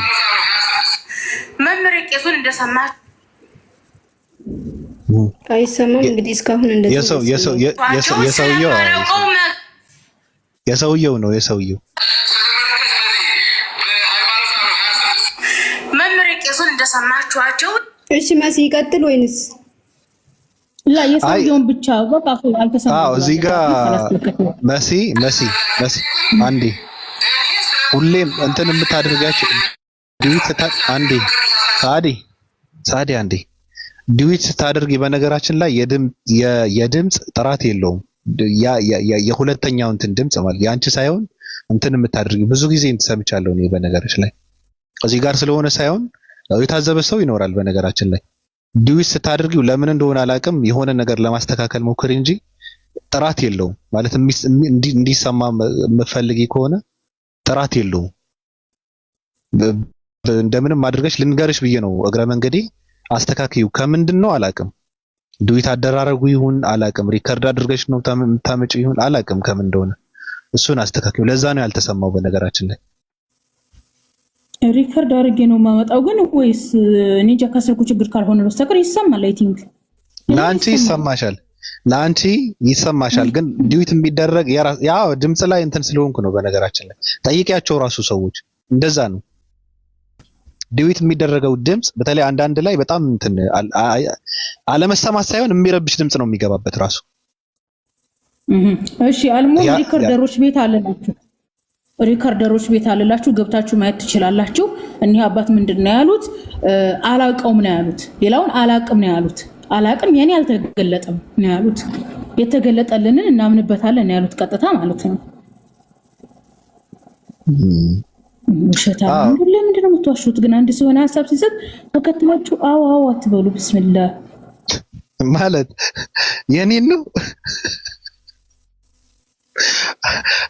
ክፈች ሌላ ቪዲዮ እና እናረጋግጥ። እንደዛ ነው። ክፈች ሌላ ቪዲዮ ሳዲ በቃ እንደዛ ከሆነ ካላመንሽ የኔ ቪዲዮ አላየሁትም እኮ ኖ አይ መሲ እንድታረጋግጥ ሌላ ቪዲዮ የመሲ ክፈች ዱዊት አድርጋ ያሰራችሁ እየወጣ የሚናገራቸው ሰው አይደሉም። በመጀመሪያ ደረጃ ሰው ናቸው፣ ሊሳሳቱ ይችላሉ። ነገር ግን መንገድ አለው፣ የራሱ መንገድ አለው። ለሊቃውንት መልስ የሚሰጡ ሊቃውንት ናቸው እንጂ እንዳንተ አይነት እንዳንቺ አይነት ክፍታፍ አይደለም። የቤተክርስቲያን ትምህርት የታወቀው መጀመሪያ ይሄንን ለሊቃውንት በስርዓቱ መልስ የሚሰጡ ሊቃውንት ነው። ከነት በአደባባይ ለተነገረ ነገር መልስ የሚሰጥ በአደባባይ ነው። ነገር ግን በአደባባይ መልስ ለመስጠትም ያለባቸው ሊቃውንት ናቸው፣ ነገሩ የሚገባቸው። ጾታ ምን ማለት እንደሆነ እንኳ አስተካክሎ መተርጎም የማይችል ሰው እኮ ነው አደባባይ ወጥቶ ብዙ ነገር እየለፈለፈ ያለ። ስለዚህ ከእሳቸው ጋር ጥላቻ ያለበት ሰው ብዙ እንደነበረ አሁን ገባኝ። ሰው ናቸው፣ የማያስደስቱ ነገሮች አሏቸው። እኔም በግሌ የማልስማማባቸው ነገሮች አሉ። አንደኛው እሱን ያስተዋልኩት። ሁለተኛው ነገር ይችን አጋጣሚ ተጠቅማችሁ እንተዋወቃለን፣ ቀን እየጠበቀን ነው። የኢትዮጵያ ኦርቶዶክስ ተዋሕዶ ቤተክርስቲያን አስተምሮን መገልበጥ የሚፈልግ በጣም ብዙ ሰው አለ። በነገራችሁ ላይ ስም ዝርዝር ይዤ እመጣለሁ ከናስተምሯቸው አንድ ቀን። የምስራቁን ዓለም ምንፍቅና ወደ ኢትዮጵያ ለማስገባት የሚታትሩ አሉ የምትሏቸው እንደ ጣዖት የምታመልኳቸው ሰባኪዎች አሉ። አንዳንዶቹ ጉባኤ ቤት ያሉ ሰዎችም የነሱ ተባባሪ የሆኑ እያየው ነው። ኢቭን አንድ ትልቅ ማህበርን ጨምሮ ያው ዝርዝር ውስጥ አልገባም፣ ደግሞ ስድብ ሰልችቶኛል ትንሽ። ግን ቅዱስ ያሬድ ይኸውላችሁ የምስራቅ ኦርቶዶክሶች ለእኛ 100% መናፍቃን ናቸው። እስኪ እንደ ፍረተና ሀገር በሉት። ታውቋቸዋላችሁ። ስለማን እንደማወራ ብዙዎቻችሁ ታውቃላችሁ።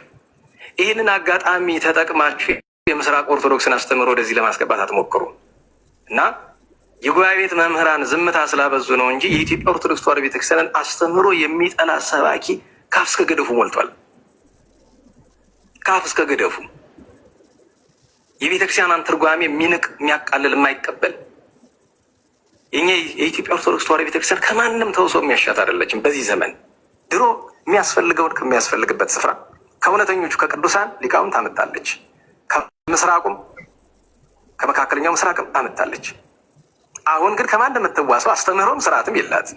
ከምስራቅ በለው ከምዕራብ በለው ከምንም በለው ከግብፅም በለው አሁን የምንዋሰው ምንም ነገር የለንም፣ በተለይ በአስተምህሮና በስርዓት ጉዳይ። ስለዚህ ተጠንቀቁ ባካችሁ። በተለይ እናንተ ቅንነት የዋህነት ያላችሁ ሰዎች፣ ሰው የምትከተሉ ሰዎች ተጠንቀቁ።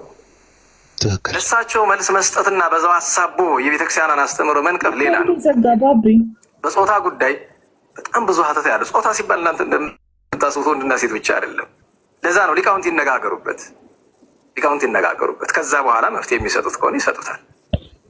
ሶስተኛውና የመጨረሻው ነገር ግን ግልጽ ያለ መንፍቅና ሲነገር እየሰማው ነው። አንዳንዶቻችሁ ወጣችሁ ሰለስቱ ምዕትን ስትነቅፉ ሰማሁኝ። ሰለስቱ ምዕት ስለ ስሉስ ቅዱስ ስለ አካል የተናገሩትን ቅዱስ አትናስዮስ የተናገረውን በዚህ ሀሳባችሁ ሃይማኖተ አበው ውስጥ ነቅፉ።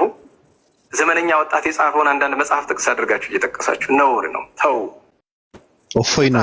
ባለፈው ተናግሬያለሁ። አለሙያችሁ አትግቡ፣ እንዲሁ አለችሎታችሁ አትግቡ። ለሃይማኖት መቅናት ጥሩ ነው። የማይገባችሁ ነገር ውስጥ አትግቡ።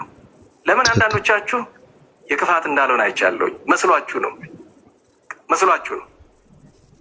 ስለ ጾታ ሲነገር ለእግዚአብሔር የሚነገሩ ነገሮች እንዴት እንደሆኑ በእውነቱ እሱ ለሊቃውን ተውላችሁ።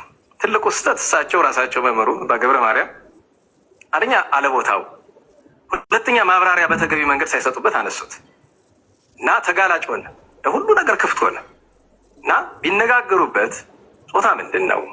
ስለ መላእክት ስንነጋገር እንዴት ነው? ስለ ነፍስ ስንነጋገር እንዴት ነው? ስለ ስሉስ ቅዱስ ስንነጋገር እንዴት ነው? ስለ ሰው ስንነጋገር እንዴት ነው? ስለ ግዑዛን ፍጥረቶች ስንነጋገር እንዴት ነው? ምንድን ነው ሊሉ የፈለጉት እርሶ ብሎ መጠየቅ ይገባል። ሊቅ ናቸው። ማንም አይደለም እዚህ ፌስቡክ ያለ አርበኛ ይቅርና የጉባኤ መምህሩ ነው። እሳቸው ለመተቸት አቅሙ ያለው ሰው የለም። በግልጽ እንነጋገር። ተው። በመጀመሪያ ደረጃ ስንት ቤተክርስቲያኗን በቁሟ የሚደፋዋትን ሰዎች አይናችሁ እያየ ዝም እያላችሁ። እኔ እኮ በነገራችን ለጥብቅና ለእሳቸው አይደለም፣ እኔ ራሴ ተችቻቸዋለሁ። አደባባይ ወጥቼ አለቦታውን የተናገሩት አለበቂ ማብራሪያን የተናገሩት እና ስለዚህ ደግሞ የተማረ ሰው ደግሞ የሚታወቀው ምንድነው? ስህተት ካላቸው ሊቃውንት ጋር ተነጋግረው ስህተቱ ይታረማል። በዚህ አጋጣሚ ግን አንድ ጊዜ ሰለስቱ ምዕት፣ አንድ ጊዜ ሃይማኖተ አበውን ተው፣ ስርዓት ያዙ። ቤተክርስቲያናችን መሰረት ነው ሃይማኖተ አበው መጽሐፉ። ውስጥ ለውስጥ እየተደረገ ያለ ነገር ስላለ በነገር ሃይማኖት ጉዳይ ላይ ሰሞኑን ጎንደር ያሉ አንድ የጉባኤ መምህር ባቢ አይ ቲንክ ያንተ ሀሳብ ይገባል። ሁለተኛ መጀመሪያ ሲናገር ማን እንደተናገረ ያው ይገባል። ሄዱበት። ሶስት ሰዎች ነው የተናገረው በነገራችን ላይ አክሊልና ኡፋይ እና ዘበነ ለማን የተናገረው በግልጽ አማርኛ ማለት ነው። አካውንትን ታብታብ አስደርግ ቤቢ የኔ ዘጋዘ ቲክቶክ ዘጋብኝ። ጋይሳን ቢያንስ ትንሽ የተወሰነ ጊዜ ታብታብ ያድርጉልን። እስኪ በትልቁ ላድርገው ጊፍት ምሰጠኝ የኔ ወጣ በጣም የተናገርኩት ከተነሱ ታብታብ አድርጉ እስኪ። በየቀኑ አንድ ሰው ነው ሪሞቭ የሚያደርግ። ለምንድን ነው የማትሰልመው? ምንድን ነው ማለት የያዘክ ምንድን ነው? እኔ በነገርህ ላይ እኔ ብቻዬን ለምንድን ነው የማስልመው ብለህ መጠየቅ ሳይሆን ዓለም ሁሉ ለምን አይሰልምም ብለህ ብትጠይቅ የተሻለ ነው። ሁሉም እንትን ላይ ነው ያለው። የሚገርም ነገር ጉዞ ላይ ነው ያለው። አባታችን እንዳሉት አባ አብርሃም ማለት ነው። አስሩ የሚሮጡ አንዱን እንያዝ፣ ቃስ እያልን አስሩንም እንይዛለን። ለምንድን ነው አንተ ማሰልመው? ምን ረክ? አሁን እኮ እዚህ ጋር እኮ በቃ ለመረሸን የተዘጋጁ ሰዎች አሉ። እኔን ረሽነህ ምን ልታደርጋቸው ነው? እነሱ ሞታን ቀባሪ ልታደርግ ነው? አሁን እዚህ ጋር እኔ ብዙ የሚረሸኑ ሰዎች አሉ፣ ሞታን ናቸው። እነሱን እንቅበር። አይ እኔ አሁን ሙስሊሞች አጡታቢ ለምን አሰልም? አትዝለሉት። ዘለው ኖ አንተን ዘለው ምዕመንን ካልሰለምክ ብሎ ይጨቀጭቁታል። አትዝለሉት። ባቢን አፋጡት። እውነት ለምን አሰልመን በሉት። ችግሩ ክርስቲያን ምናምን ሲያፋጥጥ እረፈ አንተ ራስህ መጀመሪያ ብላችሁ እሱ ነው ሰላም ነፍስን አለ። ወአለይኩም ሰላም ፎክስ። እንደዛ ነው ነገሩ። አምልጦ ያለ ሰው ነው ባቢ። አይ ግራ ስለገባኝ እኮ እኔ መሳደብ ነው። ኢየሱስ ምንድነው ስላሴ ጾታ የለውም የላቸውም ብሎ ማለት ልክ ኢየሱስ ፍናፍንት ነው እንደማለት ነው። ይቅርታ አድርጉልኝ ለቃሉ ምን ብለህ ታደርገው አትችልም። የአሁኑን ፐርስፔክቲቭ እንዳለ ሆኖ ራሱ አይን ጆሮ የሚለው ሐሳብ በራሱ አይን ጆሮ ሌሎች የሰውነት አካላቶች በራሱ ኢየሱስን ወደ ውይይቱ ካመጣ ነው ኢየሱስ አይን ጆሮ የለውም ብሎ እንደመካድ ነው። ጾታም ገና እነዚህ አይን ጆሮም የሉትም ብሎ እንደመካድ ነው። ሁሉንም ነገር እንደመካድ ነው። ምክንያቱም the living the walking ጋድ አይደለ እነሱ ወይ መነጠል መቻል አለባቸው ወይም ደግሞ ክሊርሊ ያንንም ዲናይ ማድረግ መቻል አለባቸው። አይ ኢየሱስ አምላክ አይደለም፣ በሰውነቱ አምላክ አይደለም ብሎ ያንንም ዲናይ ማድረግ መቻል አለባቸው። ሰው አምላክ ጆሮ አይን ስለሌለው ብለው ማለት ነው። ፎከስ እሱን እኮ ተበድሮም ተለክቶ ይመልሱታል፣ ችግር የለውም። ሌላው እኮ ደግሞ ገፈቱ ምንድነው? ስላሴ አንድ አምላክ ነው ይባላል እና አንዱ አምላክ ጾታ አለው ወይ ነው። ገባችሁ አይደል? ስለዚህ ሳይወዱ ሳይገዱ ይገነጣጥሏቸዋል። ምክንያቱም እግዚአብሔር እንደ ኢየሱስ ክርስቶስ አይነት ላይክ አብ የሚባለው አምላክ ጾታ የለውም፣ መንፈስ ቅዱስም ጾታ የለውም። አሁን እኮ እሱን እኮ ነው የምልህ። ወይ መነጠል ካልቻሉ ኢዘር እንደ ማኪያቶ ነው ወይ እንደ ውሃና ዘይት ነው ጉዳዩ። ተዋህዶ ሲባል ወይ እንደ ማኪያቶ ነው መሆን ያለበት ወይ እንደ ውሃና ዘይት ነው መሆን መቻል ያለበት አይደል? ልጅ እኔን እስከሚገባኝ እንደ ማኪያቶ ማለት አንዱ ከአንዱ ጋር ሚክስ መሆን መቻል አለበት። ስለዚህ አንነጥለውም ትላለህ። እህል ላይ አትጩት። እህል አይ በቃ ሁለት መንገድ ነው ያላቸው እዚህ ጋር። አንደኛ ነገር ወይ ሶስት አማልክት ማድረግ ነው ወይ ደግሞ በቃ ወደ እስልምና መምጣት። ይሄን ወይ ሶስት አምላክ እንደ ማን የእውነቱን እውነተኛው ኢየሱስ ማን ነው የሚባለው? ቀይ ምቾር ሶስት መለኮት ነው ያለው። እኔ አሁን አልከራከርም ከሱ ኦልሬዲ ሶስት መለኮት እንዳለ ያምናል። ሶስት መለኮት አንድ መለኮት ተወልዷል፣ ሁለቱ መለኮቶች አልተወለዱም ብሎ ያምናል። ካልሆነ ግን እንትን ነው ምንድነው አሁን የሆነ ጊዜ ትዝ የሚላችሁ ከሆነ ኢየሱስ አምላክ ነው ወይስ አይደለም ነው በረጭቅጭቁ። አሁን ግን ኢየሱስ አምላክ ራሱ ሆኖ አያስኬድም። ለምሳሌ ባቢ አንድ ጥያቄ ጠይቃቸው። ኢየሱስ ክርስቶስ ከደቀ መዛሙርቱ ጋር በታንኳ እየሄደ እንቅልፉን ተኝቶ ነበር አይደለ? ስለዚህ ሲጠሩት ምናን አልሰማቸውም ነበር። አምላክነቱ ሰምቷቸዋል ወይ ነው ጥያቄው። አምላክነቱ ከሰማቸው ማለት ሙድ እየያዘባቸው ነበር። ሙድ እየያዘባቸው ካልሆነ ለምንድን ነው ስጋውን ያልቀሰቀሰው? እዚህ ጋር ያው ስጋው ተኝቷል፣ አምላክነቱ አልተኛም። ኢየሱስ በራሱ ሁለት ነው፣ የምር ማለት ነው ሁለት ነው ኢየሱስ ራሱ። አሁን ስላሴ ሶስት ሆኖ አልሆኑ ነው አይደለ? ኢየሱስ ራሱ ሁለት ሆነባቸዋል። ምክንያቱም አምላክነቱ የሚያቸው ከሆነ ተኝቶ ካልሆነ እንዴት ነው ማለት? ስጋው ተኝቶ ነበር ከአምላክነቱ ተነጥሎ። እሺ ተነጥሎ እሺ ይሁን፣ አምላክነቱ ስጋውን አይቀሰቅሰውም? አያሳዝነውም? የራሱ አይደለም? እንዴት ችላ ይለዋል? እንደዛ እየተጨነቁ ማለት ነው። ግን ቀሰቀሱ ነው የሚለው። ስለዚህ ኢየሱስ ራሱ ሁለት ሆነ። ሌላው ደግሞ ኢየሱስ ሁለት የሚሆንበትን ነገር ልንገራችሁ። ኢየሱስ ክርስቶስ እግዚአብሔር አብ የባህሪው ልጅ ነው ይባላል። ያ ማለት አምላክ አምላክን ስለወለደ ማለት ነው። አብ ግን ስጋውን አልወለደውም። ማርያምም ስትወልድ አምላክነቱን አልወለደችም፣ ስጋውን ነው የወለደችው። ማርያም ሁለት ልጅ አላት። አንደኛው ስጋው ነው፣ ሁለተኛው ደግሞ መለኮትነቱ ነው። ስጋው የባህሪ ልጇ ነው፣ መለኮትነቱ ደግሞ በስጦታ ወይ ደግሞ በጸጋ ያገኘችው ነው። ለአብ ደግሞ መለኮትነቱ የባህሪው ልጅ ነው፣ ስጋው ደግሞ የጸጋ ልጁ ነው። ምክንያቱም ስጋውን እግዚአብሔር አልወለደውም፣ ማርያም ናት። በስጋው ኢየሱስ ክርስቶስ አባት የለውም፣ በመለኮትነቱ እናት የለውም። ስለዚህ ኢየሱስ ስንት ሆነ? አንዱ እናት ያለው አባት የሌለው፣ አንዱ ደግሞ አባት ያለው እናት የሌለው። ገባክ ባቢ? እና ይሄ በቃ ወደ ውስጥ እየገባ በመጣ ቁጥር በጣም ወደ ውስጥ የአንጎልክ እየገባ ነው የሚሄደው። እና ይብቃኝ በቃ እንትን በሉ፣ በዚህ ላይ አውሩ። ሐሳቢን ካገኛችሁት በጣም ብዙ የሚያስኬድ እንትን ነው፣ ብዙ የሚከረምበት ሐሳብ ነው። ከማን ጋር እንሄድበታለን ብለህ ነው? ይኸው መጣ አይደለ ገንገበቱ።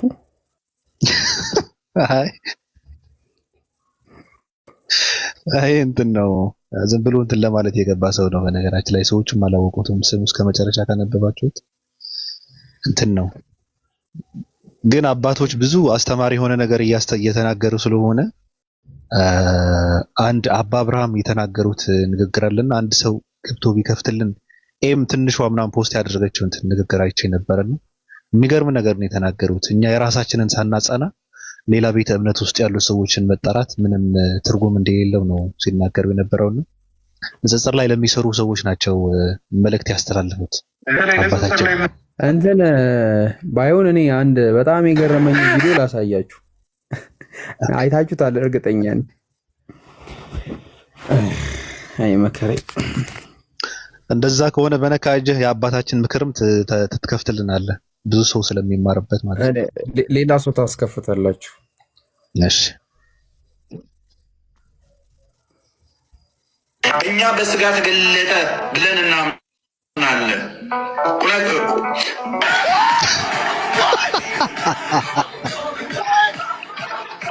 ቃልም ስጋ ሆነ እንደሚለው ማለት ነው። ዮሐንስ ወንጌል ምዕራፍ 1 ቁጥር 14 ላይ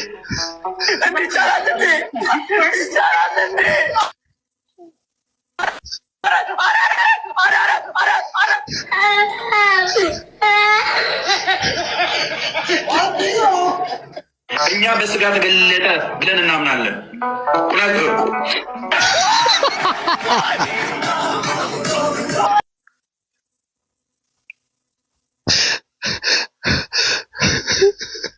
የለመደ አፍ ትላለህ እኮ ምናምን ነገር ካላለ አይዘራለትም፣ ምላሱን አይሰራም፣ አይዘረጋም። ይሄ ሰው ስጋ በስጋ መገለጥ ምን አገናኘው አሁን ከቁም ምናምን?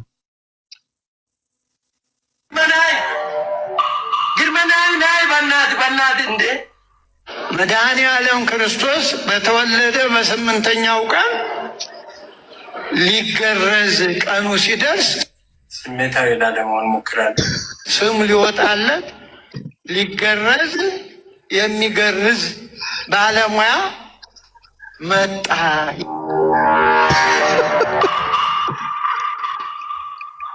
መጥቶ ሲያበቃ በጥንቃቄ ያዙት አለ።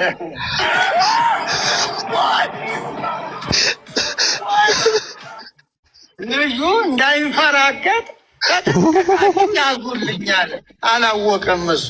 በጌታ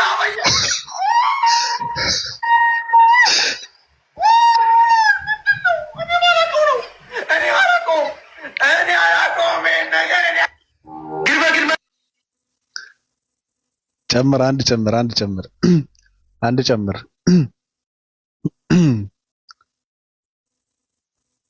ወይ ተረት አንድ ጨምር እንጃ።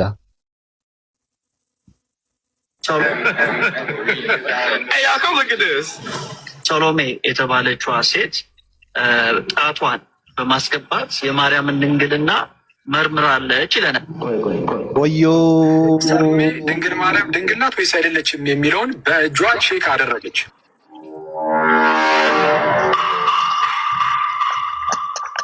ሶሎሜ ጣቷን ያስገባችው ግልጽ ነው። የማርያም ጆሮ ውስጥ አይደለም ያስገባችው። የት እንደሆነ በጣም በግልጽ ሁኔታ ማንበብ እንችላለን። ምን እስቲ አሁን እጇ ተጠቀመች ሰዋት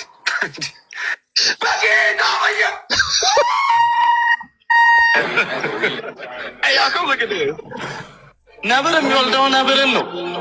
የነብር ልጅ ነብር ይባላል። በግ ፍየል አይወልድም። አንበሳ ነብር አይወልድም። ሰው የሚወልደው ሰውን ነው። ሰው አውሬ ወይም አዋፍ አይወልድም። እግዚአብሔርም የሚወልደው እግዚአብሔርን ነው። እግዚአብሔር ምንድነው የሚወልደው አለ? ግን ተምታታበት። ሰው የሚወልደው ሰው ነው፣ እግዚአብሔር ይወልዳል አለ። ትወልዳለች በሚል አስተካክለን ነው። አንተ ደግሞ አይበቃችሁም? እስኪ ሌላ ምን አለኝ? እስቲ የራስህ ፔጅ ውስጥ ነው። አዎ ገብታችሁ ይት ከፈለጋችሁ። በቃ እኔ ልውጣ። ይሄ አንድ በጣም የምወደውን ቪዲዮ ላሳያችሁ። በጣም የሚመቸኝ ቪዲዮ ያው ማታ የኢምራንን ቪዲዮ ስናይ ያለን ሪያክሽን። እሺ ይሄን ቪዲዮ ክርስቲያን አብሮ ስለ ግድያ ማውራት ጀመረ። ተመልከት፣ አምላክ ምን እንደሚል የእግዚአብሔርን ቃል ስማ አለ። ሂድ አለ። አሁን ሂድ አማሌቅን ምታ፣ ያላቸውን ማጥፋ፣ አትማራቸው፣ ወንዱን፣ ሴቱን፣ ብላቴናውን፣ ሕፃኑን፣ አህያውን፣ በጉን፣ ግመሉን ግደል ይላል። ሰማርያ በአምላኳ ላይ አምጻለች፣ በደሏን ትሸከማለች። ይወጣሉ፣ ሕፃናቶቻቸው ይፈጠፈጣሉ፣ እርጉዞቻቸው ይቀደዳሉ። አምላክ ምን አይነት አምላክ ነው ወገናችን የምታመልኩ? ከዚህ ወደ ግድያ ብራዘር ምን አይነት አምላክ ነው ወገናችን? አሁን የሚያስለቅስ እንጂ የሚያስቅ ነው። ሆዳቸውን ይተርተር ማህፀራቸውን ይፍረስ እያለ ይሄ ከባድ እንትን እኮ ነው። በሉ በቃ ቀጥሎ በቃ እኔ ልሂድ እሺ። ሰላም አለይኩም ወራህመቱላሂ ወበረካቱህ። እንዴት ነህ? ወአለይኩም ሰላም ወራህመቱላሂ። ይሄ እነዚህ ቪዲዮዎችን አንተ ዩቲዩብ ላይ እናገኛቸዋለን ሀቢቢ? ዩቲዩብ ላይ እንትን ይልብኛል ያበላሽብኝ። እንትን ኮፒራይት ቲክታክ ላይ ሰዓት አለ 5 ደቂቃ ሰው ጋር እንድታወራ ጃ አለ ከሀረግ ጋር አውራ እስኪ። ሀረግ ያው 665 ውስጥ ግቢ እያልናት እምቢ ብላለች እና ያው ተመሳሳይ ታሪክ ስለሆነ ምናልባት ካንተ ጋራ ብትወሩ ትግባባላችሁ ብዬ እንላለሁ። እሺ ሀረግ እንኳን ደህና መጣሽ። እንኳን ሰላም ቆያችሁኝ። እንዴት ናችሁ? ደህና ነን። እንዴት ነሽ? እንኳን ደህና መጣሽ። ደህና ነኝ፣ አመሰግናለሁ። ማን ነኝ ነው የምትይው? እኔ ሀረግ ነኝ። ኦኬ፣ ምንድን ነው የምታምኚው? ሃይማኖትሽ? እኔ እምነቴ አንድ ፈጣሪ ነው የማምነው። ኦኬ፣ ፈጣሪ ይወለዳል ወይ ይወልዳል ብለሽ ታምኛለሽ? አይ አላምንም። ኦኬ፣ እሱን የሚመስል ቢጤ ያለው ብለሽ ታምኛለሽ? አላምንም። ኦኬ፣ እሱ የሁሉም መጠጊያ ነው ብለሽ ታምኛለሽ? አምናለሁ። እሺ፣ ለሱ ምሳሌ ያለው ብለሽ ታስቢያለሽ? ለምሳሌ አምላካችን ባጃጅ ይመስላል፣ ምጣድና ጉልቻ ይመስላል ምናምን ብለሽ ታምኛለሽ? ለሱ ምሳሌ የለውም ብለሽ ታምኛለሽ? አረ አላምንም። ሲጀመር የታወቀው ኦኬ፣ ፈጣሪን አታውቂውም? አላውቀውም። የታይቸው ታዲያ በእነዚህ ነገሮች እንዴት ተስማማሽ? አሁን ባልኩሽ ነገር ካላወቅሽ? አይ ባውቀው ኑሮ አዎ ልል እችላለሁ። ስለማላውቀው አልስማማም። አይ ይወልዳል ይወለዳል ስልሽ አይወለድም አልሽኝ። ያ ማለት ስለ ፈጣሪ የምታውቂው ነገር አይደል ወይ? ስለ ፈጣሪ ያወቅሽው ነገር ነው ታዲያ እኮ። እኔም ማስበው ፊልም አድርገው አሁን እዚህ ጋር እኮ ማናችንም ስለ ፈጣሪ አውቃለሁ ብሎ መቶ ቢያወራ ፈጣሪ የተባለውን ነው እንጂ አይቶት የሚያውቅ የለም። አሁን ለምሳሌ አንተ ባለበት እምነት ስለ ሃይማኖት ብታወራ ስለ ፈጣሪ የተባለውን ነው እንጂ አይተው ምን ይመስል አይተው አታውቅም። ስለዚህ መልስ ምንድን ነው የሚሆነው? አላውቅም ነው። አይ እምነት እኮ ከማየት ብቻ አይደለም የሚመጣው ከመስማትም ላይክ ከእውቀትም ይገኛል። እኔ ሰማሁት ነው ኦኬ፣ እኔ ያለው አንተ አለ እንትን ኢሞጂ ነው ያለው።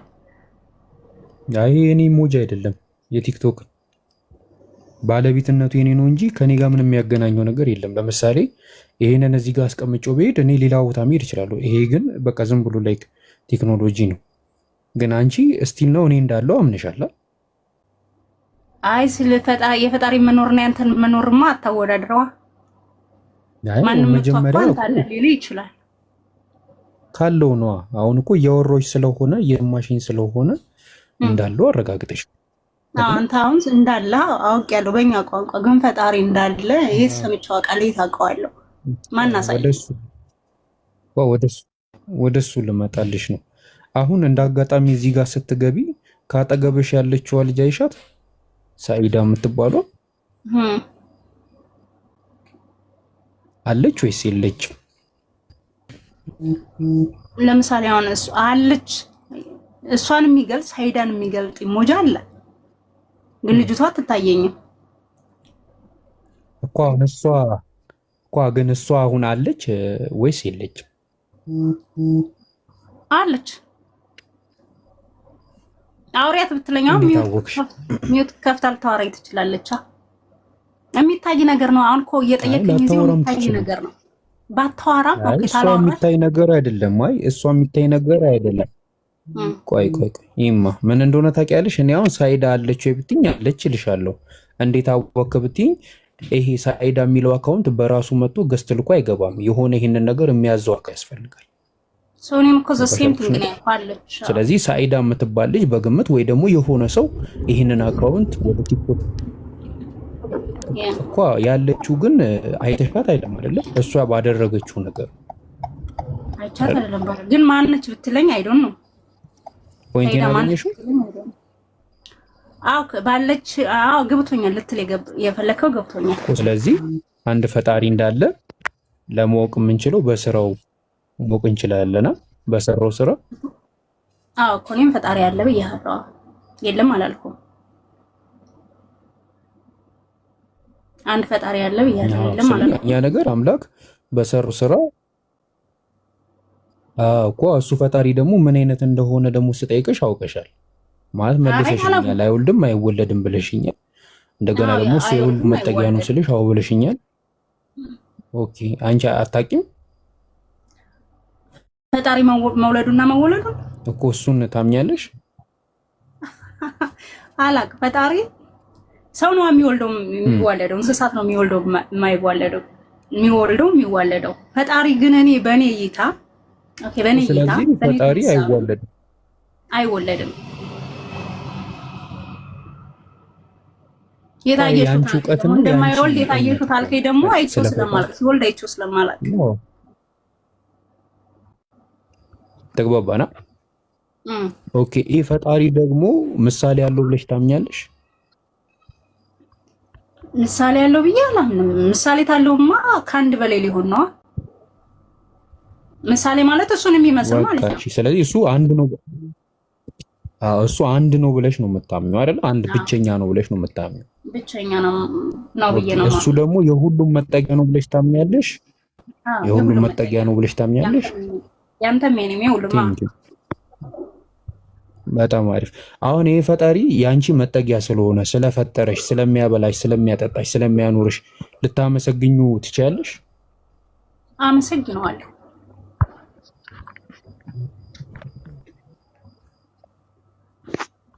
ኦኬ አሁን ምን መሰለሽ፣ እኔ ያንን ፈጣሪ አንቺ ታመሰግኛለሽ፣ እኔ ደግሞ ያንን ፈጣሪ አሁን እኔና አንቺ አሁን እኔ የማመልከውን አምላክ ነው አንቺ የምታምኚው ማለት ነው። ምክንያቱም እኔ አምላክ ነው ብዬ የማመልከው አምላክ እስካሁን የዘረዘርኩልሽን ነገሮች ያለው አምላክ ነው እና አንድ ነው ሲባል አንድ ነው፣ አይወልድም አይወለድም ሲባል አንድነቱን እያጸና ነው። ምሳሌም ቢጤም የለውም ሲል አሁንም አንድነቱን እያጸና ነው። ገባሽ? እሱ የሁሉ መጠጊያ ነው ሲባል አሁንም አንድነቱን እያጸና ነው። ገባሽ? ይህንን አካል አንድ የሆነው የማይወልደው የማይወለደው ቢጤም ማምሳያ የሌለው የሁሉም መጠጊያ የሆነውን ይህንን አካል እኛ አላህ ብለን ጠርተን እናመልከዋለን። እኛ ማለት ነው። አንቺ ደግሞ አላህን ብለሽ አትጠሪውም። እሱ ደግሞ አመስግኝም ባለሽ መንገድም አታመሰግኝም፣ ግን በራስሽ መንገድ ታመሰግኘዋለሽ። አይሻ አንቺ አሁን በሆነ ሰዓት እያመሰገንሽ ያለሽው እኛ የምናመልከውን ፈጣሪ ነው። ገባሽ አይደለ? ስለዚህ አሁን የመጨረሻ አንድ ጥያቄ ልጠይቅሽ። ይሄ ፈጣሪ ከአንቺ ጋር ኮሚኒኬት አድርጎ ያውቃል ወይስ ወይ ደግሞ ከሰው ልጆች ጋር ራሱ ሊሆን ይችላል፣ መልእክተኞች ልኮ ሊሆን ይችላል፣ ከሰዎች ጋር ኮሚኒኬት አድርጎ ያውቃል? አልገባኝ። በምን አይነት ኮሚኒኬት ፊል አድርገሽ ታውቂያለሽ ወይ? ሲያወራሽ ነው ስትጸልይ ፊል አድርገሽ ታውቂያለሽ ለማለት በዛ መልኩ ነው ኮሚኒኬቱ ነው። አሁን ለምሳሌ እኛው ለምሳሌ አምላካችን አላህ መልእክተኛ ለኛ ልኮልናል ብለን እናምናለን። እሳቸውም ነብዩ መሐመድ ይባላሉ። ይሄ ነብዩ መሐመድ የምንላቸው የአላህ መልእክተኛ አላህ ምን እንደሚፈልግ በእሳቸው በኩል ለኛ ነግሮናል። አንደኛ እንዴት እንደምንይዘው፣ ሁለተኛ ነገር ደግሞ በምድረ ህይወታችን እንዴት መኖር እንዳለብን በእሳቸው በኩል ለኛ ነግሮናል።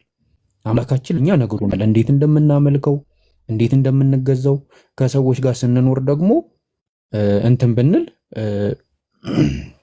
እንዴት መኖር እንዳለብን ነግሮናል። ገንባሻ? ኦኬ ሶ አንቺስ?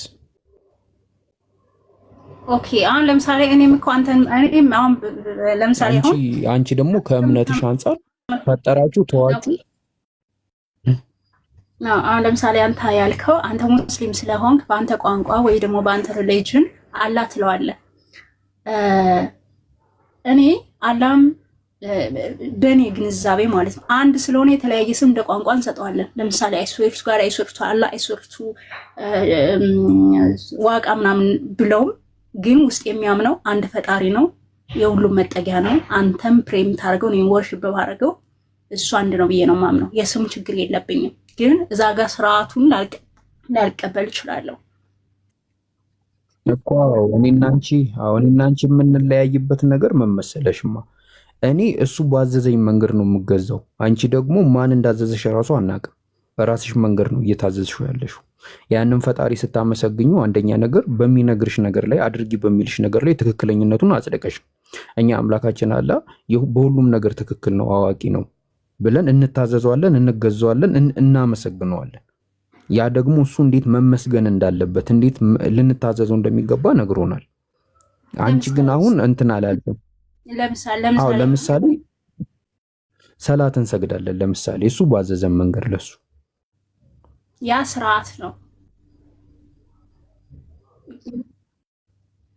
ኮሱ ነው የነገረን በሱ ስርዓት በዚህ ስርዓት ነው እንድናመሰግነው እንድናመልኩ የፈለገው። አሁን ፖይንቱ መመሰለሽ እንድትረጂው አንቺ ፈጣሪ የምትዩ የሰው ልጆችን ከፈጠረ በኋላ ኮሚኒኬት አድርጓቸው ያቅም ትቷቸዋል ብለሽ ነው የምታምኚው? ነው እኔ አላምንም። ማንም ሰው ሲፈጠር በዛ ሰው ላይ ኤግዚስት የሚያደርግ ፈጣሪ አለ ብዬ ነው ማምነው እኮ። እኔ ያልኩሽ እኛ አሁን ፈጣሪ ከፈጠረን በኋላ አልተወንም። በተለያየ ጊዜያት መላእክተኛን እየላከ መልእክትን ይነግረናል። እንዲያታድርጉ እንዲያርጉ በዚህ መንገድ ተገዙኝ እያለ ይነግረናል። ወደፊትም እንዲመጣል እያለ ሁሉንም ነገር እኛ ፈጥሮ አልተወንም ወይ ደግሞ ከፈጠረን በኋላ ዱዳ አልሆንም ይነግረናል። ያንቺስ ፈጣሪ የሰው ልጆችን ከፈጠረ በኋላ ዝም ምን ያላቸው ወይስ ይነግራቸው ነበር? ይነግራቸዋል ብዬ ነው የማስበው። ኦኬ ለምሳሌ ምን ነገረሽ ላንቺ? እሱ ከኔ ጋር እንዳለ በቃ አሁን ምን እናደርጋለን መሰልሽ? አንቺውን በጣም እንቁ ሰው ነሽ። በአንድ ሺህ ምናምን መካከል የተገኘሽ ፈጣሪ የሚያናገራት እንቁ ሴት እንዳንቺ ያለችዋን ነበር በባትሪ ስንፈልግ የነበረው። ምን እናደርጋለን መሰልሽ? ለዚህ ይሄን ይብቃን፣ ሌላ ቀን በሰፊው እናወራለን። ምናልባት ደግሞ እኔም ቤት ስከፍት ወይም ሌላ ቦታ እንትን ማለት እንችላለን። እኔ ተኝቼ ሀናንን ልታስበላ ሀረግዬ ሀናንን ማስበላት ሳይሆን ማኔ ልንገርሽ፣ እኔ አንዳንዴ ተኛለሁ የእንቅልፍ ተርሞ የለኝም እና አንዳንዴ ይዘናጋለሁ። ግን በውስጥ አንድ ቆንጆ መከላከያ ይሰጥሻለሁ። ሃይማኖተኞች በጣም አፈቀላጤ ክርስቶስ ላንቺ እንዴት እንደሞተ ለማሳመን አምላክሽ እንዴት እንደሆነ ለማሳመን የሚሄዱበት ርቀት አላህ እንዴት ጥሩና በቃ ብቸኛ ፈጣሪ አምላክ እንደሆነ ለማሳመን የሚሄዱበት ርቀት ዋቄፈና ጹብ ድንቅ እንደሆነ ሂንዱይዝሞቹም ቡዲዝሞቹም እንዲህ ናቸው። መፍትሄው እሺ ብለሽ ኢግኖር። እሺ ውዴ ቲክቶክ እንዲህ ድንገት ገዝተ ላይ ከተገናኘሽ፣ ምክንያቱም ምርጫ ቅስቀሳ ላይ መንግስት ራሱ ታውቂያለሽ እንዲህ ነው የሚያደርገው እና በምርጫ ቅስቀሳና በተዋቡ ቃላቶች ማንም አይሸሙደኝም እኔን ያራዳ ልጅ ይላል እና በውስጥ ደግሞ መከላከያዋን አላረግልሻለሁ በኋላ ስመጣ። እንደዚህ አይነት አይምሮ ያላቸው ሰዎች በምክር ራሱ መከላከል እንትን ማድረግ ማለት እኔ ማስጠንቀቅ ማለት ራሱ ተገዢነት ነው። ምክንያቱም እኛ 665 አባላቶቻችን የሚሸጡ የሚታገቱ አይደሉም። እኛ እንደ ተቋም አባላቶቻችንን እንጠብቃለን። አይምሮ አሳልፎ መስጠት ነው። ታዲያ በአንቺ ምክር አሁን እሷ የምትጠመዘዝ ከሆነ አይምሮ አሳልፎ መስጠት ነው። አልጠመዘዛትም፣ ግን እኛ ካለን ኤክስፒሪየንስ ሚዲያ ላይ ካለን ቆይታ የምናውቀውን ኢንፎርሜሽን ነው ማጋራት እንጂ አእምሯን እየጠመዘዝኩ አይደለም። ገባ? አንዳንድ አካላቶች ስለምናውቅ እኛ ንግግራቸውን ታይፓቸውን ስለምናውቅ ኢንፎርሜሽን ነው መሰጣት እንጂ አእምሯን እየጠመዘዝኩ አይደለም። እንደ 666 ደግሞ እንደ 665 ደግሞ ተቋማችን ያሉ አባላቶቻችንን ከማንኛውም ክፉ ሀሳብ እንጠብቃለን። ሁሉም የሃይማኖት ኦርቶዶክስ መመለስ ማለት ለምሳሌ ሰው ሞቶ ቀብር ሄደሽ አታውቂም እና ከሳምንት በኋላ ህይወት አለው ብለሽ ሄደሽ ትጠብቂያለሽ። ልክ እንደዛ ነው። ወደኋላም ወደፊትም እንዳትሄጂ እዚሁ ቆሚ 665 ላይ ውዴሽ። ወደኋላም ወደፊትም እንዳትሄጂ 665 ላይ ቆሚ።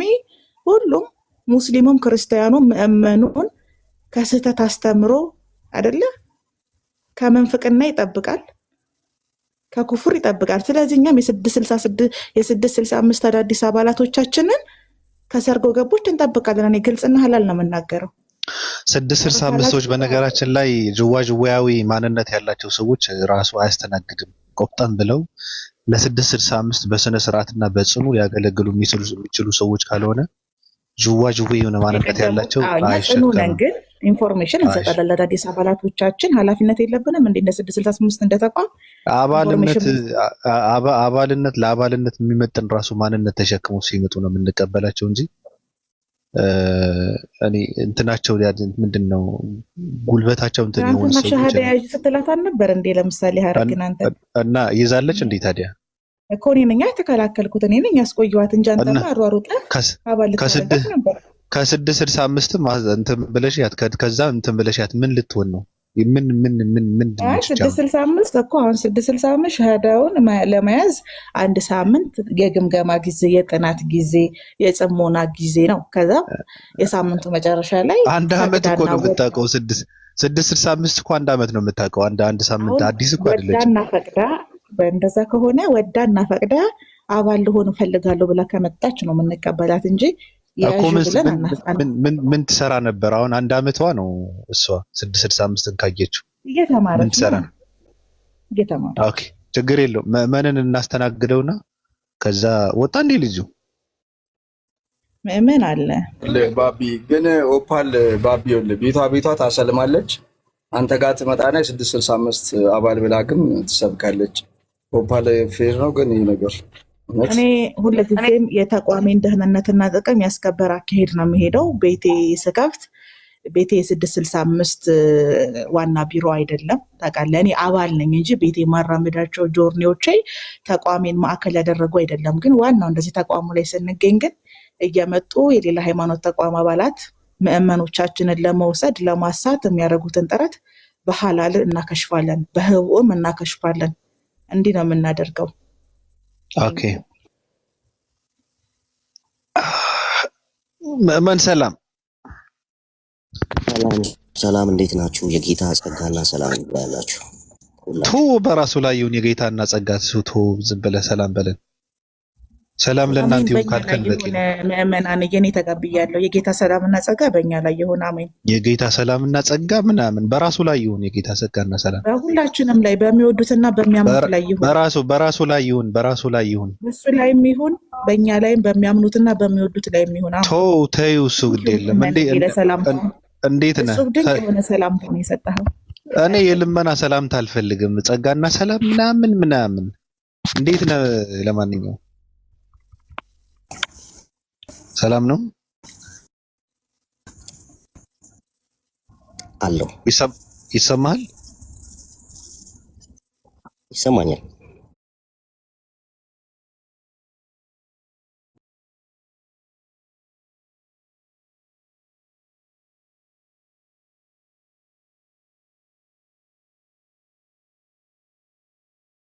እኔ እንጃ። ተስፋ አልቆረጥክም? ለምን ቁርጥ መቁረጥ እያለ ለምን ተስፋ ቆርጣለሁ? አንተማ ምን አለብህ? ሎተሪ መቁረጥ እያለ ለምን ተስፋ ቆርጣለሁ? ግድ የለም ብላ ሰውነት አውርተዋል። ቁርጥህን ቁረጥ እንጂ ምን አለብህ? አንተማ ምን አስጨነቀህ ስለሌላው ነገር?